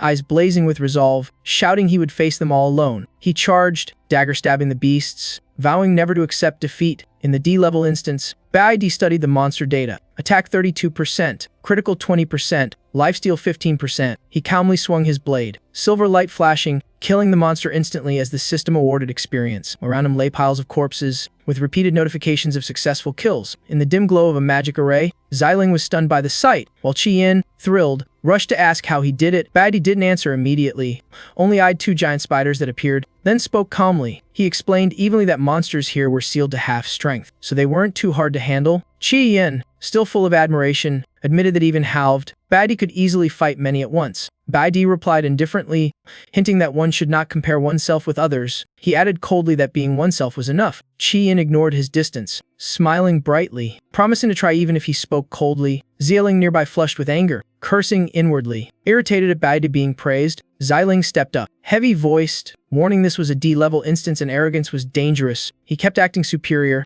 saying the display was fine but reminded that the triple path entry was tough. Lecturing like a senior, Baidi ignored him, turning instead to assign Qian the right side while he took the left. He swiftly dodged Ziling's hand reaching for his head, refusing contact. As monsters began closing in menacingly, being ignored, Ziling muttered angrily, deeply annoyed. Baidi asked Qian if she could handle it alone. She hesitated briefly, while Ziling clenched his teeth at being ignored again. Baidi disregarded him, sternly reminding Qian this was a personal test. He recalled her goal, saying she entered to earn achievements. Didn't she? Qian brightened at that, answering confidently that she could do it. Ziling, constantly overlooked. Cursed inwardly in fury, seizing the chance while unnoticed, he secretly summoned his weapon, eyes flashing with killing intent. Outside, the big screen showed piles of monster corpses, and students buzzed in awe at Baeda's power. One asked about his current level. Another excitedly replied the system still showed E1, but guessed his true strength was E3 or E4. The crowd chatted eagerly, admiring how he assigned Chi-Yin's fire element to counter ice monsters. Another praised his overall vision, making the combat instructor nod in approval at his student's analysis. He suddenly recalled Baeda's earlier words before entering the abyss, promising not to disappoint. Now the teacher smiled in anticipation, admitting the boy had not boasted. In the cold, roaring Lingyu instance, Baede fought while sharply observing, eyes like blades. He judged most ice monsters came from the right cave, countered by Chi-Yin's fire, then cut down each with practiced moves. On the other side, Chi-Yin focused intensely, moving agilely and handling monsters well. Suddenly, a monster lunged at her from behind.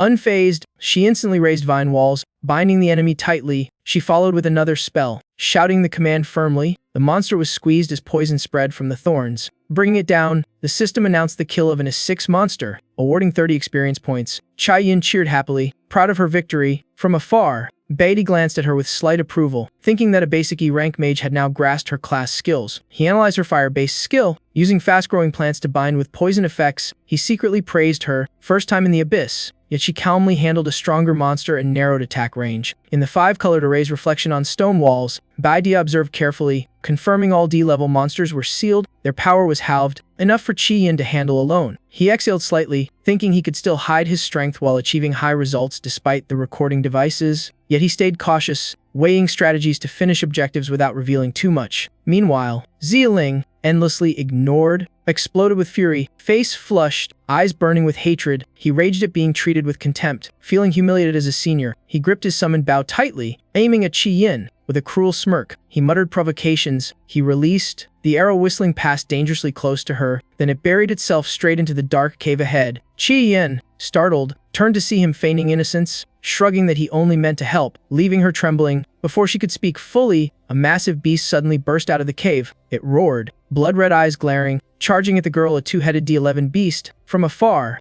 Baede instantly sensed the disturbance, his icy gaze locking on Chi-Yin. The raging beast bit and smashed at the thorn wall, its strength making the vines quake violently. Panicking, she could only struggle to resist. Flame spewed from its mouth, devouring the thorny defense entirely. The two-headed monster roared and lunged straight for Chi-Yin. A sense of despair rose in her heart. No hope left. Zieling smirked coldly, gripping his weapon, activating extreme speed skills, preparing to strike, but Baede acted first, flashing in like thunder, blade slashing. The one head narrowly dodged, the other head immediately lunged at Chi-Yin. Without hesitation, Baede activated his extreme speed skill, his figure flashing, slashing one head aside and shielding her at the crucial moment. After pushing it back, he pulled her behind him, eyes locked on the beast, suspicion rising at its abnormal speed. Meanwhile, Zieling sneered, claiming he knew the situation, revealing the beast was unsealed. He mocked that rookies could never stand against a D-level creature. Furthermore, he had empowered it with skills, reduced gravity, boosted speed and damage, making it the fastest of its kind. Wounded on the face, the beast entered berserk mode, rage skyrocketing its strength and speed. Baede held steady, but uneased gnawed inside, wondering if he should unleash his full power now. In a deep voice, he told Chi-Yin to retreat, as she couldn't cope, shocking her and making her blame herself for weakness. The beast lunged again, fangs flashing under the array's glow. Chi-Yin instantly summoned a defensive vine wall. Green tendrils wrapped the beast, restraining it as it thrashed violently. She gritted her teeth, adding more bindings, stacking up 3 layers. With skillful control, the vines kept growing, locking the beast tight so it only roared in vain. Baede, seeing her firm resolve, paused briefly, a hint of surprise in his eyes. Chi-Yin looked straight ahead, boldly proposing to fight alongside, vowing not to be a burden even against a D-level foe. Zieling froze, inwardly cursing that the girl was crazy, nearly eaten yet still wanted to charge in. In contrast, Baede gave a rare laugh, eyes full of approval. Thinking she recovered faster than he expected, she answered firmly, brimming with resolve, summoning layers of thorny vines to attack. He sternly warned her that her elemental power was nearly spent and not to waste it, but Chi-Yin insisted she had accounted for it. In that moment, Baede suddenly recalled his past life. At that time, Chi-Yin shone like a young star brimming with confidence, noble-born, yet she was friendly, exemplary, leading her class with admirable responsibility. Then she suddenly vanished from her peers' sight, seemingly choosing a quiet life. Now, she stood before him as a reliable comrade, and as long as no variables arose,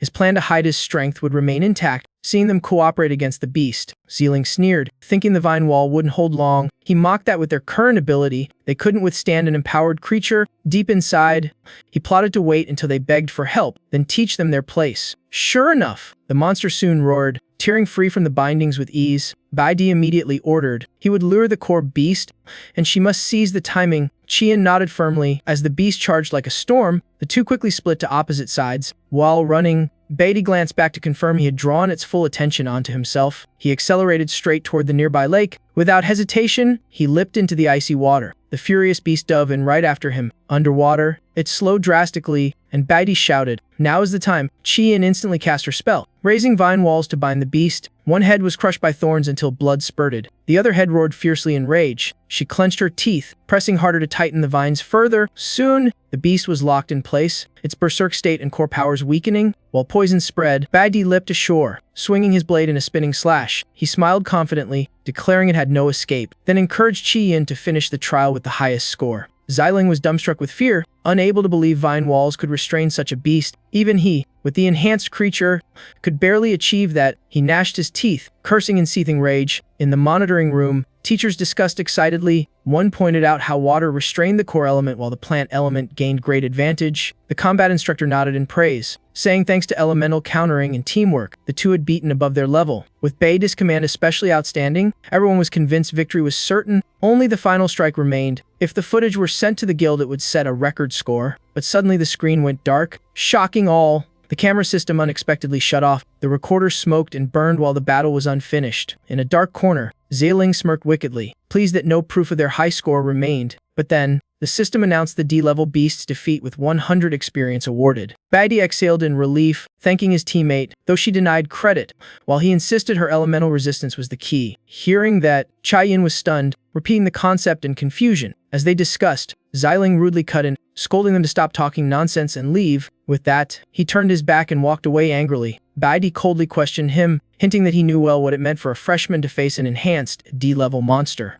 Xiling snapped back, claiming he only meant to help Qian grow stronger, but she avoided it. Baidi retorted that his skill was truly weak. Xialing's eyes narrowed, filled with hateful killing intent. Baidi, unafraid, pressed further, stressing that as an archer, was that really his best shot? Qian suddenly understood, sneering that no wonder Xialing wasn't chosen for the school's elite group. Xialing lost control, drawing his weapon and shouting accusations at them both. But Baidi and Qian remained calm, gazes steady and provoking. Realizing his disadvantage, he clenched his teeth and had to sheath his weapon. He spat threats bitterly, warning the road ahead would show them. With that, he stormed toward the exit. On the way out, the two passed by the scene. They discovered the camera device was completely destroyed. Qian angrily condemned the senior's vile nature, asking what Baidi was doing checking the device. He silently guessed Xialing broke it to block their score, but also realized he still had time to act. That thought made Baidi smile unknowingly. As the enemy had actually opened an opportunity, Qian widened her eyes in confusion, urgently asking what he was plotting. He gave no explanation, only leading her toward the sealed cave in the trial zone. Staring deep inside, he solemnly asked her to keep absolute secrecy, since no one would believe it even if told. She grew more puzzled, pressing him repeatedly about what he intended. He quietly reached into his pocket. He recalled the deal with Hongkang Sheng, including the condition of handing over the seal-breaking demon stone. Now, that stone was firmly in his hand. Placing it on the rock at the cave entrance, he calmly declared he would unseal the Lingyu abyss. At once, he poured energy into the stone. A terrifying aura burst out, making Qian scream in alarm that unsealing would release high-level beasts. But it was too late. The surge of demonic power shattered the seal. Baidi calmly reassured her, stressing the beast's power was still limited. Qian trembled, fearing they couldn't handle the whole horde. He cut her off coldly, drawing his weapon and declaring no one else was needed. Energy around his body shifted violently. Qian stammered in shock, calling his name. She was stunned, unable to believe her eyes. Baidi had switched class to mage, calmly declaring he alone was enough. She screamed in disbelief that he could even become a mage. He gave no explanation, only instructing her to guard the cave entrance. At that moment, pride of lions burst out of the broken seal. They tore through iron chains, charging together straight at Baidi. Qian turned pale, frantically shouting for him to be careful, but as the lions closed in, Baidi's staff flared with light. He had switched class to Cloud Mage. E5, immediately casting Frost. The ice surge froze the charging lions momentarily. Qian Chian gasped, covering her mouth, unable to believe a red class mage could immobilize 3 at once in an instant. After freezing them,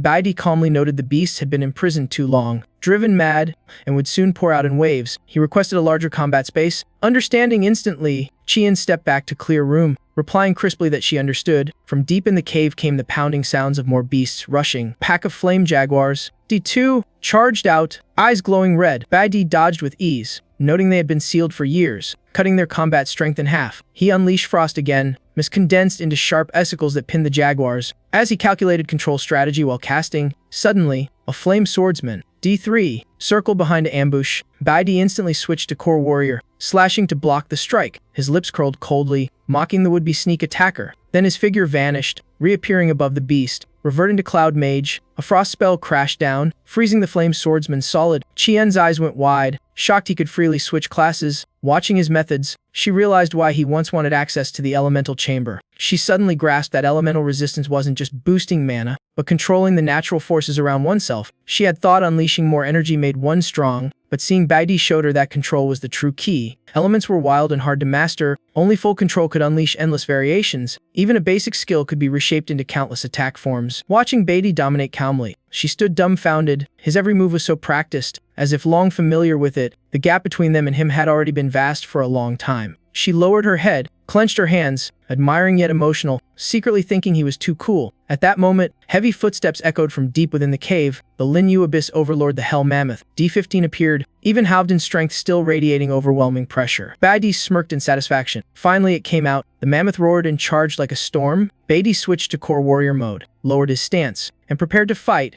Baidi coldly declared that what he needed was on the opponent's body. After speaking, he leapt forward and stabbed precisely at its vital point. Without stopping, he dragged his blade across its back. The mammoth staggered, ready to collapse before counterattacking. Baidi stepped back and quickly judged its strength equal to a level 10 lion due to the seal. The beast shook its head, regaining clarity for a moment. It roared again and charged forward. Baidi jumped high once more. He unleashed a storm of sharp slashes like heavy rain. With just a few strikes, the mammoth fell under the combo. A fierce light flashed in Baidi's eyes. He gathered power and unleashed a deadly blade strike. The system announced activation of the Title 1 against 100. Messages appeared. Killed Flame Leopard level 2. Gained 110 experience. Defeated Two-Headed Lion D level 11. Gained 100 experience. Beat Hell Mammoth D level 15. Received 1,000 experience and 10 bone coins worth 10,000. Obtained King Fang, rare material to forge Xi and Wushang, and Srank core weapon. Baidi's stats rose greatly. Fire 3,500, Core 3,200, Essence 1,450. He collected all the spoils. Approaching the mammoth's corpse, he noticed a glowing gem. It was the king gem with special power. Baidi sighed in relief, murmuring that he had finally obtained it. A flurry of level-up alerts filled the sky as Baidi exhaled in relief. His mage class finally hit rank D. Elsewhere, Chian was snapped out of her daze among corpses by a sudden voice behind her. The doctor's sharp gaze cut through,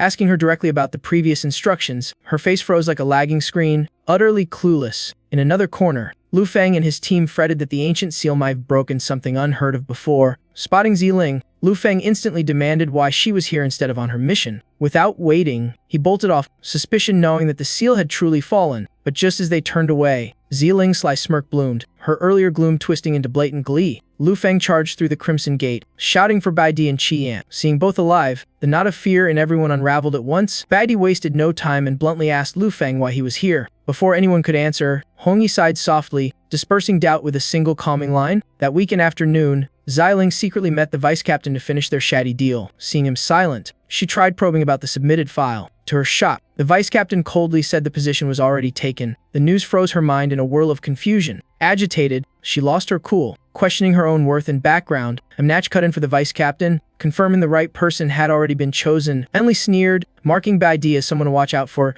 That night, on day 295, in a dingy diner, Jin Yu warned his partner trouble was closing in. Lin Sheng ate lazily, tossing out indifferent replies. Jin Yu caught the chill in that tone. His eyes sharpening, he leaned in, whispering that Captain Hong would arrive Friday, only to get a flat got it. Their talk broke off as a phone rang nonstop. Seeing the caller Jin Yu sighed helplessly, saying he'd return to the team first and told the other to leave soon. Once Jin Yu left, Lin Sheng murmured cryptically, darkness clouding his gaze. Arriving home, he met the furious stare of the old man waiting inside. The empty house made the man roar. Not knowing where the mother and child had fled, he screamed, smashing everything in blind rage. Those useless wretches dared slip my grasp. If I catch them again, he roared, shattering glass as murky energy spread, cruelty gleaming in his eyes. Meanwhile, Beatty gently placed a gem necklace called the Resonant Jade around his mother's neck. His soft but firm voice told her to always keep it close for safety. Then he handed her a twin piece, saying they were perfectly linked. If danger comes, crush it, it'll sense it instantly and come. Bowing slightly, he whispered that he couldn't rest easy without it. His heart ached, knowing his mother never owned a single piece of jewelry. The woman had lived her whole life for others, never once for herself, untouched by feminine grace. Still, she smiled and signed for him to spend weekends with friends. Beatty firmly replied he lacked nothing at all. But really, who doesn't need friends? After all, humans crave bonds that truly matter. Staring into the mirror, he pondered those once dear to him. Would fate ever let him see them again? Everything set. At exactly 11:58, he stepped into the Drank Demon Crypt. It opened only briefly between midnight and 1, so every second mattered for power. Without hesitation, he dove straight into the secret realm. Instantly, data popped up: Wild Silent D, Level 15, and Blood-Devouring Blossom D, LV 13. In his past life, even as a peak warrior, had watched comrades fall one by one. Friendship, had it, lost it. He scoffed inwardly, charging in blade tightened. Cold mechanical voice congratulated him: Blood-Devouring Blossom slain. 260 XP and 1 bloodstained petal earned. Pouring strength into a clean slash at Wild Silent, he reminded himself never to slip again. He had to go farther, stronger beyond all limits. System update: Wild Silent defeated. 320 XP gained. Still too slow, his pace couldn't yet surpass everyone else. He pushed deeper toward the core, where abominations swarmed, aiming to outshine all rivals. Amid crimson light and shrieking echoes, he raged forth without pause. Another Wild Silent fell, system recording yet another kill. Notifications boomed nonstop, victories stacking, his will burning brighter. Yet he was still too weak. Even his greatest foe remained unbeaten. Shin Lan, a metal-type prodigy since childhood, knew only one path: advance endlessly. Fearless, he slipped deeper into the horde-choked zone. His sword flared blue, slicing the air like searing fire. He unleashed his ultimate art, 1 point pure domain. The blade tore space apart in a single instant. Every monster within range burned to ash. After the brutal clash, pure domain partially restored his strength. But time was nearly up, only 20 minutes before the gate sealed. End the Lord before the timer hits 0. The thought rang like an alarm. With 13 seconds left, he reached the summit where the boss awaited, issuing a cold challenge. Then, out of nowhere, chaos struck and caught him off guard. A colossal beast lunged at impossible speed. In a blink, was behind Yi Wuming, the level 20 lord, striking like thunder. Instinctively, he spun and countered with a reverse slash. The blade was so sharp it severed the creature's arm clean off. Yi Wuming stared at his lost limb, then instantly triggered regeneration. A new arm grew perfectly back as if nothing happened. He couldn't hide his shock that recovery was beyond reason. Suddenly, the monster bit into the ground, making countless roots rise like sentient snakes. As he turned his head, before him loomed a nightmare the Blood-Devouring Blossoms had slain were alive again. He narrowed his gaze, muttering how the dead beast could possibly revive. A Drank Lord shouldn't possess resurrection skills like this. In that brief lapse, something blurred toward him at wind-slicing speed. Pain exploded in his lower abdomen, no time to guard. A root had pierced through his back, and he realized in horror 2 lords were here at once. The second appeared: Shi Wuming, level 20, twin brother of Mai Wuming. Together, they were a killing duet, terrifyingly synchronized. This time, Beatty had to face both alone. The clock ticked down, only 1 minute left as it struck 12:59. A 100 and the magic gate sealed completely bagged and never came out. By 6 storm clouds wept cold. Heavy rain. Ruyun, Beatty's mother, was consumed with worry another day. No word from her son, fearing he'd rushed into danger again. She set off to find him, unable to wait longer. Meanwhile, his drunken father Lin Sheng cursed bitterly, mocking their silent departure. His dark, murderous gaze fell on their old house. At the same time, Ruyun, restless with fear, dashed out into the pouring rain, but the moment she stepped outside, she froze, stunned. Thunder roared a warning of the calamity to come. Meanwhile, in the secret battlefield, Beatty still struggled amid the horde. His body long exhausted. This was the 5th relentless assault. No matter how many he slew, the monsters kept reviving endlessly. His life force waned, yet beasts swarmed. 1 Blood-Devouring Blossom gave only 1 XP. The endless fights grew pointless, rewards dropping fast. He analyzed grimly, seeking the root of this resurrection as the twin lords sneered. Without hesitation, he triggered Flash Shield, breaking through to the front. A full-powered slash struck, but the foe countered with equal might. Beatty twisted aside, eyes narrowing, brain racing for the next move. With a skillful dodge, he sliced across the enemy's chest, then stabbed straight at the vital point. Mai Wuming howled in agony. Yet in a blink, the wound vanished completely. Seeing this, he deduced not just the minions but even the lords had rapid self-heal and mutual recovery. Had even decapitated one still. It regenerated perfectly, one revived, one healed, an unholy combo. Only Enshrank Healer could restore like that. Were they fed by hidden energy? Or was there a secret healing nexus here? Shi Wuming suddenly sped up, his form flickering as he appeared behind with a killing punch of icy malice. Bai Di reacted instantly, using the skill Cut Path to split the damage and lessen the blow. Without missing a beat, he countered with the sword art Cut Matter. Strangely, mid-battle, the enemy began mimicking his techniques. In seconds, its wounded body fully regenerated again. For the first time, the monster spoke clearly, "You are strong." Its body was whole again, but Bai Di's sharp eyes noticed something off. The healing energy came from a massive tree behind it, constantly channeling power. How? So the flower-type fiends use an ancient tree as their recovery core. Seizing the chance, he dashed toward it, slicing down a blocker and wrote. That tree was broadcasting revival energy across the entire zone. Sensing danger, the monsters shrieked and tried to retaliate, but too late. One slash ripped the air apart, cleaving the tree with a mortal wound. Bai Di smirked coldly. "Take the root. End the nightmare." The tree collapsed thunderously as he switched to Cloud Mage mode. Summoning his staff from above, given no time to react, he hunted down the remaining trees amid panicked screams. But too late, the staff finished charging and unleashed ice transmutation. All domain-level monsters froze solid like crystal statues in an instant. Next, he switched to Core Warrior mode, cutting down the remaining foes. No more revivals. My guess was right. He thought once the tree fell, their healing vanished. He had slain Mai Wuming,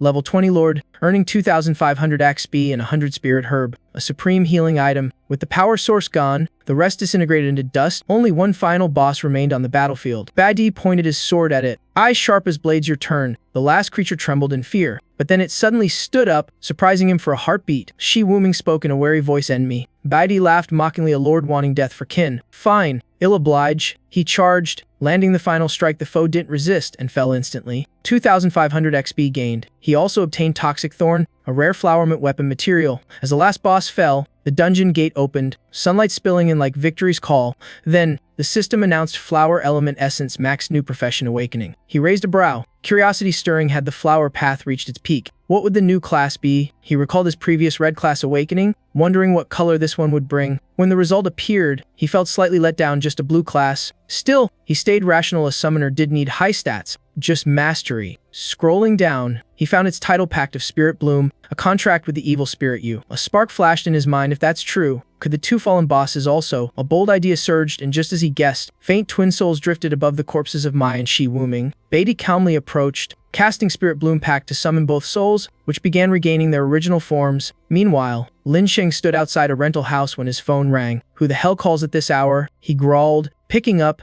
but upon hearing the caller's name, he froze. Was it really the officer? I'm invited to Captain Hongya's party too. Ha! Insane, a lifetime shot. Time to go big and reclaim my spot. Grinning, he strutted off, humming broken tunes. Today's a lucky day, luck red as blood, he muttered. He even thought maybe he should find an old flame, reigniting old sparks. At that moment, Bai Di returned to the dorm, holding rain-soaked vegetables. "Mom, why'd you come down here? It's pouring." He rushed to take the groceries from her hands. "Let's go home." "Mom, back home." Ruyan suddenly wore a new, glimmering bracelet. Her gentle eyes teased him. "Silly, didn't you say you'd get a Mother's Day gift tonight? I thought you couldn't talk, so you wouldn't know." He chuckled. Back in his room, he lay down quietly, eyes fixed on the ceiling, and thought. Now he had three professions: green-type warrior, blue-type summoner, and red-type mage 2 already at rank. A solid leap forward. He frowned slightly, recalling that man imprisoned for 21 days. Yet it was only day 10. Knowing his nature, he'd probably bribe his way out early, so Bai Di prepared for any surprise. As Sunday's dawn pierced gray clouds, he stood before the demon crypt again, resolved that running forever wasn't the answer. It was time to settle everything before his true cultivation began. That thought pushed him forward through another gate, where a new trial awaited. Soon, his footprints marked every devlin from rank crypts to drank foes, all falling before his growing might. Sunday afternoon drifted by gently, but Bai Di allowed himself no rest. Every minute mattered. He had to reach rank C fast. Then the system pinged. A hidden drank crypt of unknown danger awaited the brave. Clenching his fist, his resolve flared. Next time had surpassed that person. Just then, a new alert arrived. Title earned: Lone Wolf Warrior for solo clearing a Samrank dungeon. Reward: a Warrior's Tower key. He frowned. What the hell now? Monday morning. Sunlight brightened the academy courtyard as awakening students gathered in droves. At the front, the teacher sternly announced that semester results were officially released. Bai Di and Chi Yan ranked first and second overall. His video was sent to HQ for verification, a record-breaking feat. Before the class could recover, she added both would join a special cultivation trip, and thanks to Bai Di's excellence, he might even meet the Divine Commander himself. He simply nodded, calm as if it was all expected. The class erupted meet the divine race. That's almost impossible. Even chosen ones rarely get that chance. Though outwardly composed, he was intrigued inside. Meeting them in person sounded tempting indeed. A close friend ran up, teary-eyed yet smiling. When you're famous, don't forget us, the instant noodle crew. I always knew you were born to shine. Scene cut. The counselor's office. Heavy with the smell of medicine, a deep voice asked Hong Kangxing's uncle, you really don't want to join? I worked hard to come back. Just your signature, and I can join the cultivation trip. Kangxing clenched his fists, eyes unwavering. I won't go. Third place isn't enough. If I rely on you, my achievements will mean nothing. His uncle burst out laughing, pride gleaming in his eyes. Ha! You've got backbone. Your father would be proud. Kangxing stepped closer, voice steady. But I have one request. Let me access the sealed drank crypt behind the mountain. I want to grow stronger on my own feet. Meanwhile, in the principal's office, Zeeling pleaded, please, sir, let me join the cultivation trip. In the last bloodline of the Z clan, the words echoed through the room, dropping the air into silence. Principal Xu Qinyan stared sternly. You know you're the last of your clan, yet act like a reckless child. His voice hardened. Explain, why did you lure teammates with a beast trap during the exam and then betray them? Hearing that, Zeeling went pale, throat tight, speechless. The old man continued coldly, you think the higher-ups are blind, that no one saw your dirty trick? Zeeling was deeply shaken. Realizing his fame existed only through others' protection, crushed by pressure, he collapsed in despair. He choked out apologies, admitting his fault. Tears of remorse dripped onto the cold floor before his words could finish. The principal roared, voice sharp with fury. Han Jiming looked up, eyes wide with fear and confusion. The principal continued, explaining that the incident drew high-level attention to Baidi. Baidi was deemed so exceptional that even the divine race sent envoys to observe him. There's still a chance if you correct yourself and act properly. Zeeling was overjoyed, hastily agreeing, yet deep inside, hatred for Baidi burned bright, revenge already brewing. He also lusted after a certain girl had set his sights on. The next afternoon, Baidi's friend rushed in, clutching a special invitation. The letter respectfully invited Baidi to join the school's most prestigious guild. Joining meant a shortcut straight into the Holy Association. It was an elite group, forged through years of strict selection. Normally, it required 3 rounds of screening, but now they invited a middle schooler directly. His friends were awed and proud of his achievement. But unexpectedly, Baidi snatched the letter without a word. He turned away, ignoring their stunned looks. He tossed the invitation straight into the trash as if it were worthless paper. A friend shouted in disbelief, how could he reject such a rare chance? Yet he walked away silently, offering no explanation. His indifference left everyone frozen, confused beyond words. Some grumbled, calling it a waste of opportunity. But another sighed softly, hinting that Baidi always had his reasons. With that poise and spirit, he was born to lead, not to obey. He quietly left, heading toward the mist-shrouded mountains behind the school. A voice from the shadows confirmed his access to the restricted zone. Waiting there was Hong Kangxing, who had arrived earlier. Baidi simply nodded, replying in an icy tone. When warned, Hong Kangxing snapped, brushing off the caution out of pride. He insisted their deal stood once inside the crypt, had teach real combat without holding back. Without delay, both plunged into the depths and began the hunt. Despite his experience, Hong Kangxing kept getting pummeled by monsters, even stumbling at times. Baidi coolly asked if he needed help, only to be sharply refused. He stood back, expressionless, watching from afar. During the lull, he opened his status panel. Requirements to unlock the warrior's tower glowed before him. His eyes tracked his companion's every move, as though studying a specimen, nearly at the threshold of full magical comprehension. This was his sole path to break further limits. By Tuesday afternoon, he discarded several more invitations. Leveling was growing harsher. On Wednesday, the two kept grinding monsters routinely, still distant and cold, though they disliked each other. Baidi occasionally saved him without hesitation. Even when scolded, he responded with detached calm, noting that the grind was progressing well. By Thursday, Hong Kangxing finally leveled up. Ecstatic beyond control, he reveled in his newfound freedom from family surveillance. Meanwhile, Baidi also reached rank C, feeling his power surge tangibly. With his new state, he was ready to face his next major goal. That night, his mother playfully teased him about romance, making him laugh. He answered innocently that he was far too young for love. She pressed further about his late returns, suspecting something shady. In the end, she gently advised, if someone's in your heart, don't let her slip away. Her words stirred an old memory long buried. A faint image of the girl who once moved his heart resurfaced. That scene was tied to a freezing winter in his previous life. She once stretched her arms, smiling brightly, calling him close with affection, yet he coldly pushed her away, rejecting her warmth. Still,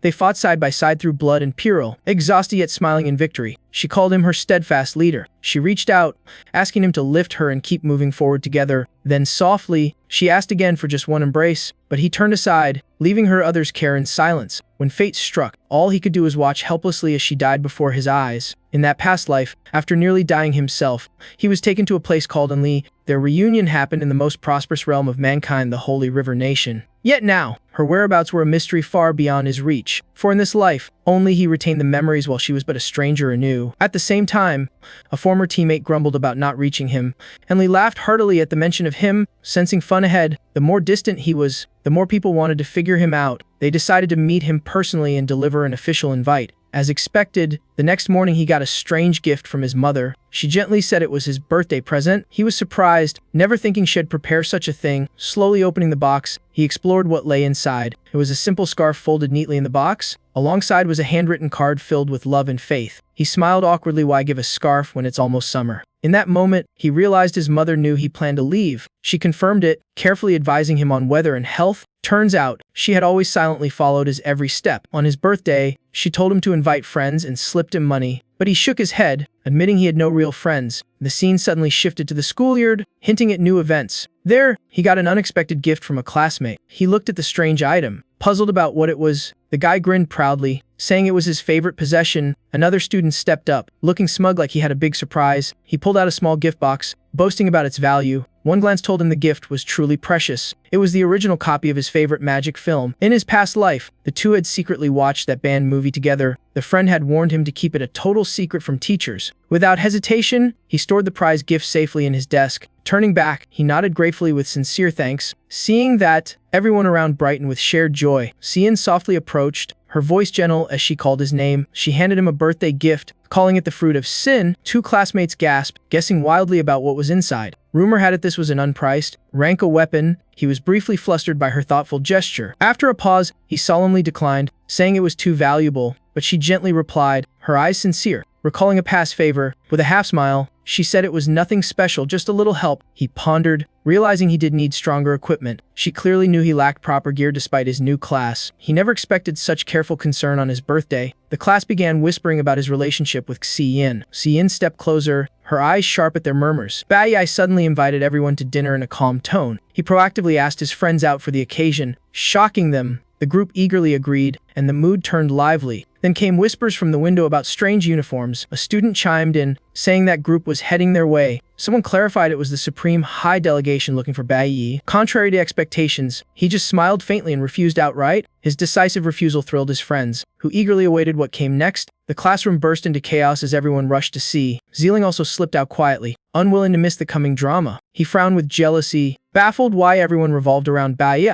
Hiding in a corner, Xiling crossed his arms and observed in silence. While all eyes were on the door, Bai Yi slipped away, eyes sharp as blades. Suddenly, lights across the buildings flickered wildly, then went out. Everything plunged into darkness, making him instantly alert. A familiar sensation crept into his mind. Like instinct awakening, he sensed a lightning strike rushing toward him. Despite the danger, Bai Yi stood firm and began his counterattack. The pressure from the blow sent everyone stumbling off balance. He quickly realized it was a distraction meant to mask the real move. Without delay, he drew his sword and followed the arc of the lightning. With a precise slash, he blocked a hidden ambush just in time. Then he began to clearly sense the source of the attack came from the left. Reacting instantly, he raised his sword to parry the revealed assailant. The scene unfolded so fast the students couldn't grasp what happened. Meanwhile, Enli smiled knowingly, eyes gleaming with appraisal. Bai Yi was also a bit surprised that things went exactly as he predicted. The girl stepped back slightly, keeping distance yet showing no fear. Smiling, she praised his reflexes and confirmed she'd chosen right. Old memories flashed. She once smiled and asked for a hug. Her hopeful eyes had silently begged for that embrace. Once again, she earnestly asked for a hug from someone she trusted. But back then, he only panicked and ran away. Returning to the present,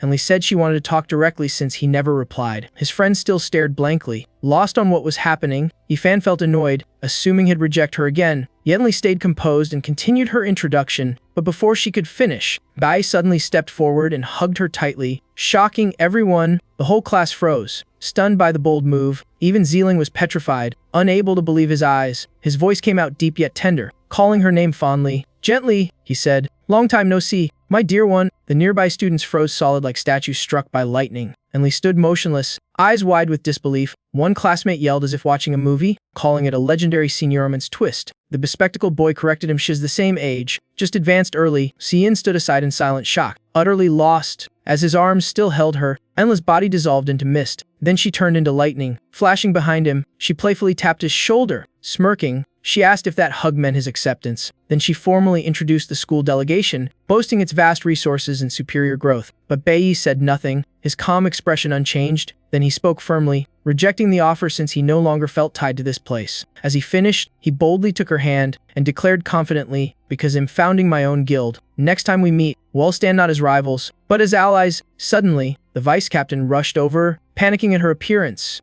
He announced that Dai Wei-hong had returned and the principal wanted the team to greet him immediately. Hearing that, Enli turned and left without hesitation, leaving only a promise for the upcoming cultivation journey. "Then we'll have plenty of time to really talk things through." She looked back teasingly, and to see if your long time no-see was real or just sweet talk. Her figure faded into the sunset, leaving an unforgettable trace. The schoolyard buzzed with chatter while Ziling gnashed his teeth in fury. Everyone whispered about how he dared reject the strongest team and even planned to form his own guild. Some doubted him due to age and cost, but others reminded them of his record-breaking exam results. The bigger shock was how he openly hugged the school goddess, and she didn't resist. Amid it all, Bai quietly sank into thought about that fateful encounter. Members of the Divine Guild always hid their identities, so her showing up was beyond expectation, had nearly missed the chance to meet the most familiar soul from his past life. A soft smile crossed his face. What a birthday gift indeed. On the evening of the 56th, after class, the group gathered at Luang Barbecue. Huang Xian asked Yifan about the food, who said Bai chose the spot himself. At the next table, Sai Yin suspiciously asked if he was serious about forming a guild. She pressed further, reminding him he once said he wouldn't stay long. Was he moving up early? Chewing his meat, he calmly replied that after this cultivation phase, he planned to move to the Holy River Nation. His words froze the table. Everyone was stunned. He planned to leave the academy. Still calm, he said he wasn't quitting school, just not staying here, prompting them to ask if he'd apply to the Divine Arms Academy in Holy River. Meanwhile, at the Kempinski Hotel lobby, a luxury car screeched to a stop, drawing all eyes. When the door opened, an attendant rushed out respectfully as if greeting royalty. He bowed deeply, inviting Dai Wei-hong to step in. The newcomer was the Crimson Commander of the Divine Guild, and the hall seemed to stop breathing. At that moment, Lingen's face went blank as if drenched in icy water. Nearby, Ling Sheng stood beside a reed-haired man whose name Lingan couldn't recall. Soon, Lingen dragged Jinyu the redhead aside, sternly questioning why Bai Ling Sheng was released early. He couldn't understand how someone under punishment could appear here before time. Jinyu casually replied that paying double bail solved it, with the captain's approval. Lingen was so furious he was left speechless, but he didn't stop there. He immediately demanded to know why Ling Sheng was attending Dai Wei-hong's reception.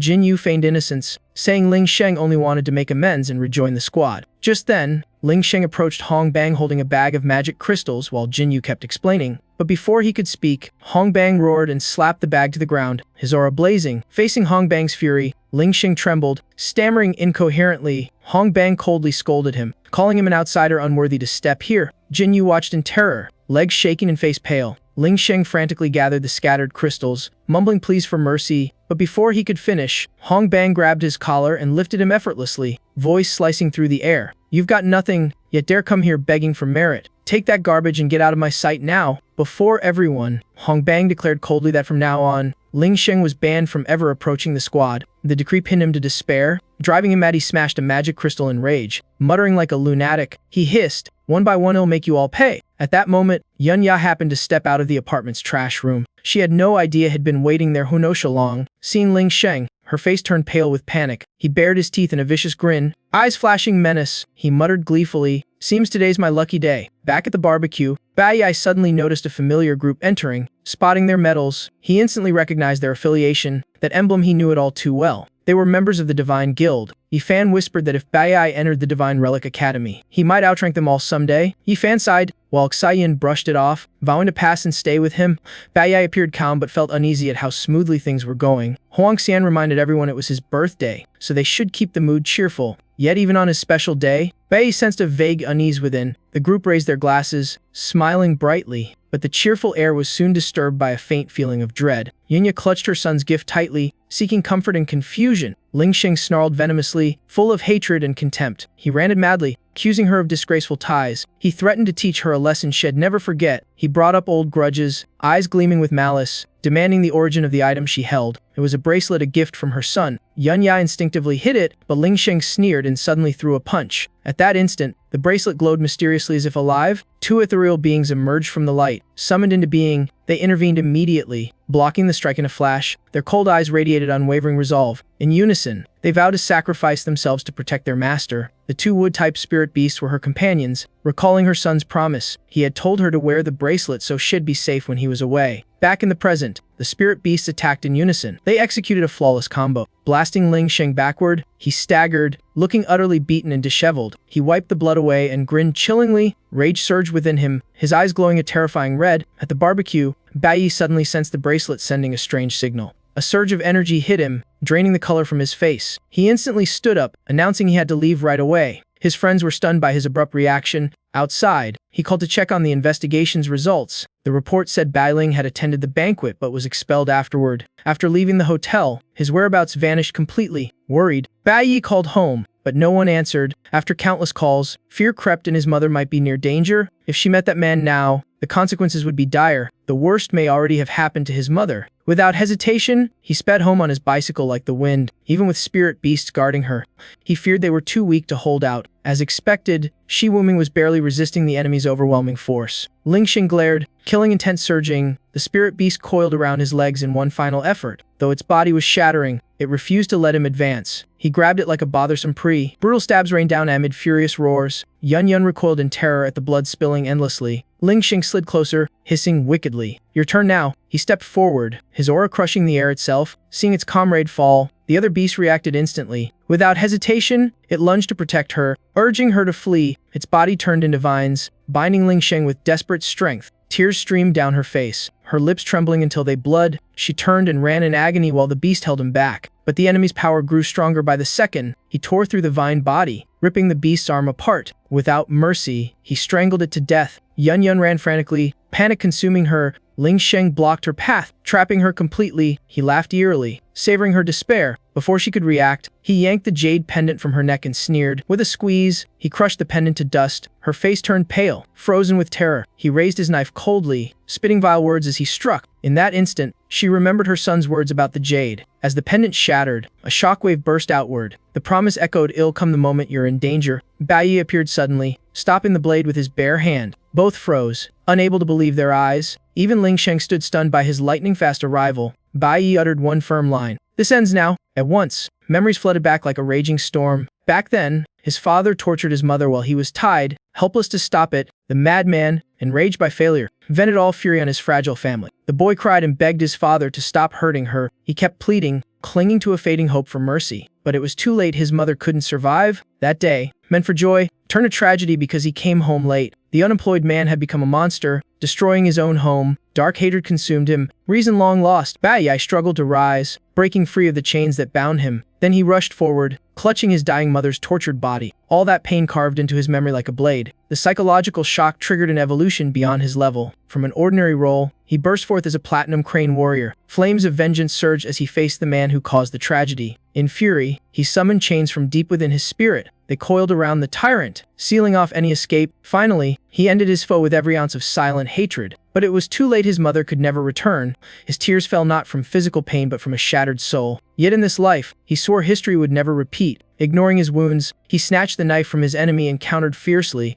The blade shattered under his overwhelming strength. The man sneered, shocked to realize who he was facing. The madman vowed to drag both mother and son into hell. Without wasting words, Bai Yi summoned his sword, unleashing a blinding strike. Though the enemy kept his footing, blood poured from his wounds. Seeing the knife, he froze. He recognized it as his own. So the one who trapped him was his rebellious son. Bai Yi's summoned spirit beast had recovered, now tasked to escort his mother. The foe twisted his face, realizing those floral tape beasts were his as well. With dual element awakening and swapping power, Bai Yi was a rare prodigy. The man chuckled darkly, praising his strength with icy admiration. But Bai Yi's eyes stayed cold, unmoved by the arrogant praise. The man scolded him for leaving and trespassing into forbidden grounds. He accused Bai Yi of being an unfilial son deserving punishment. His gaze turned frigid, condemning him as an arrogant child who scorned his parent. Then, roaring in fury, he lunged forward while Bai Yi's mother screamed in warning. Yet Bai Yi's eyes remained steady as he calmly lifted his hand to strike back. He instantly activated his cloud element skill, shifting into combat form. The opponent's expression changed, revealing clear confusion. Bai Yi sealed all escape routes in bone-chilling frost. The man froze solid on the spot, unable to move an inch. Bai Yi walked forward slowly, killing intent radiating as he spoke with quiet authority. He stated that his multiple awakenings had nothing to do with that man. He declared bluntly that the man was worthless in his eyes now. The words sent the man into a rage. He screamed and laughed maniacally. He boasted of being a veteran crank survivor from the battlefield. He ranted about his household authority before bursting his core force to shatter the ice. Bai stayed calm, drawing his sword in one swift motion. The first slash tore through the air straight toward his foe.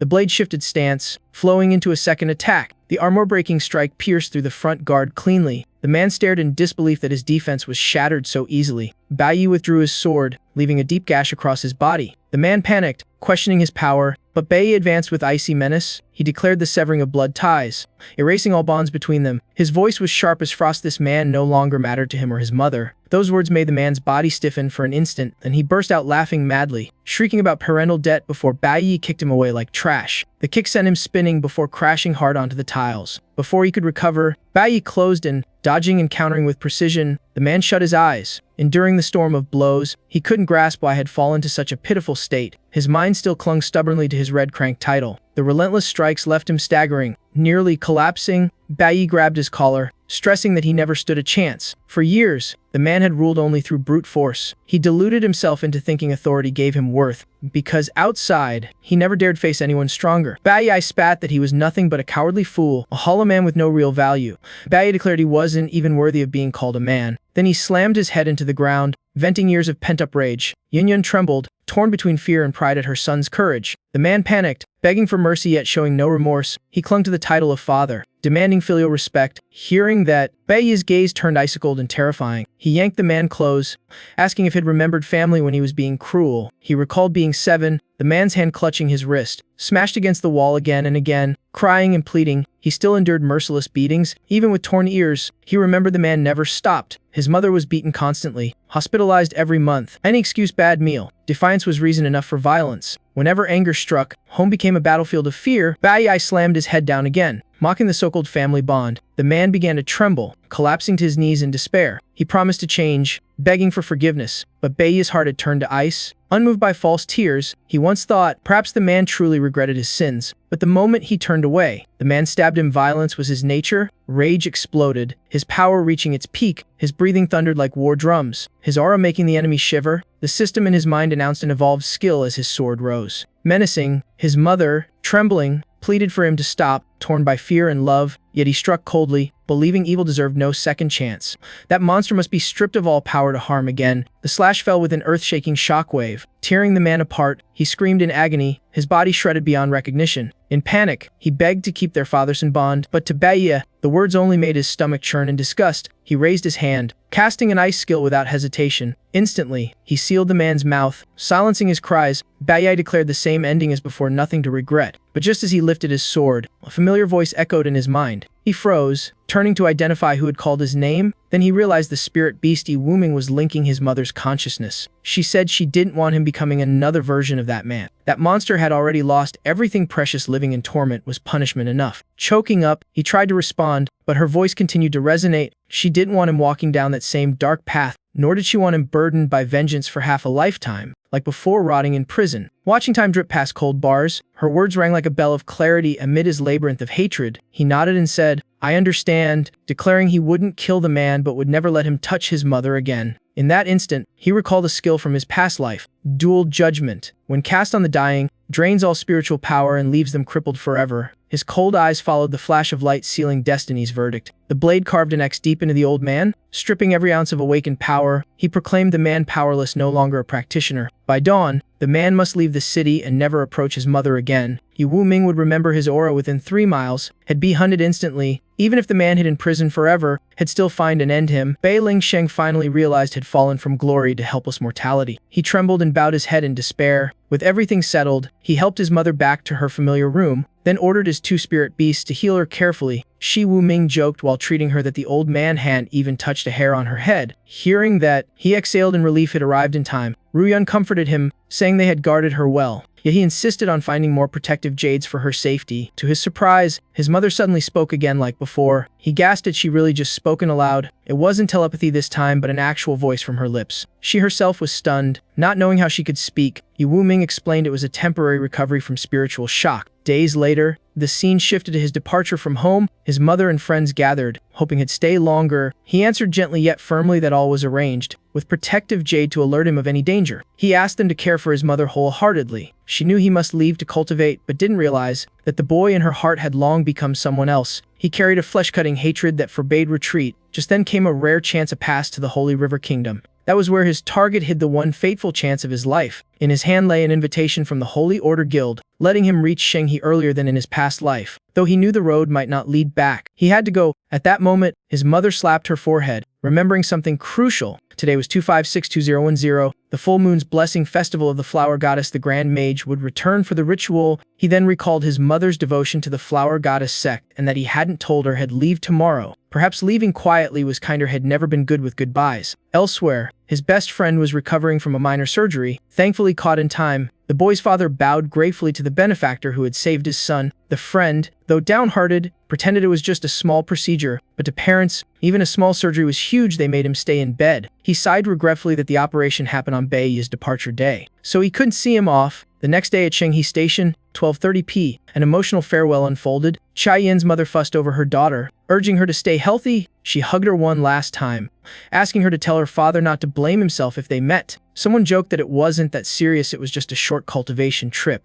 As the train prepared to leave, the parents disappeared quietly into the crowd. He alone stood in a corner, with no one to see him off. Chai Yin's mother suddenly asked why he came alone, no one to accompany him. He only smiled evasively, steering the talk toward the train's schedule. She gently asked again, had he grown used to being alone? A faint sorrow crossed his face as he nodded. Yes, because it was something he had to accept. Silence had long been his companion, solitude became habit. His words drifted like mist, recalling a past life full of loss. His mother was gone, and his father slain by his own vengeful hand. His closest friends had perished one by one, some by illness, some by fate. His master once summoned him home, but he never had the chance to return. Old comrades turned traitors, backstabbing and deceit were all that remained. He had grown accustomed to people leaving him behind. His life was an endless chain of farewells, teaching him to let go. Just then, the monk's carriage arrived, and Chi Yin's mother called out. With eyes dim as ash, he stepped slowly onto the vehicle, but footsteps rushed toward him from behind. A familiar voice made him stop and turn around. He saw his friends and mother waving with bright smiles. Yifan hurried up, explaining that Huangshan insisted on coming. He worriedly asked why, but Huangshan grinned, saying he felt fine. Then he patted Bai's shoulder, reminding him to take care. His friends handed him a few keepsakes for the journey ahead. Chi Yin smiled softly, relieved to see him cared for. Aunt Jian brought a protective charm, a blessing from a local shrine. She gently hung the amulet around her son's neck, hoping this little token would shield him in the days ahead. He was moved, realizing his mother had quietly prepared it. She knew it'd be gone long. Chai Yin's mother urged him to hurry, the train was departing. Without hesitation, he stepped aboard with firm resolve. Seated, he fell silent, feeling that nothing was the same anymore. Outside, his mother and friends kept waving until the train rolled away. The farewell scene warmed his heart, stirring emotions hard to restrain. Clenching his fists, he silently vowed to return one day. As the train left, a distant figure kept watching him.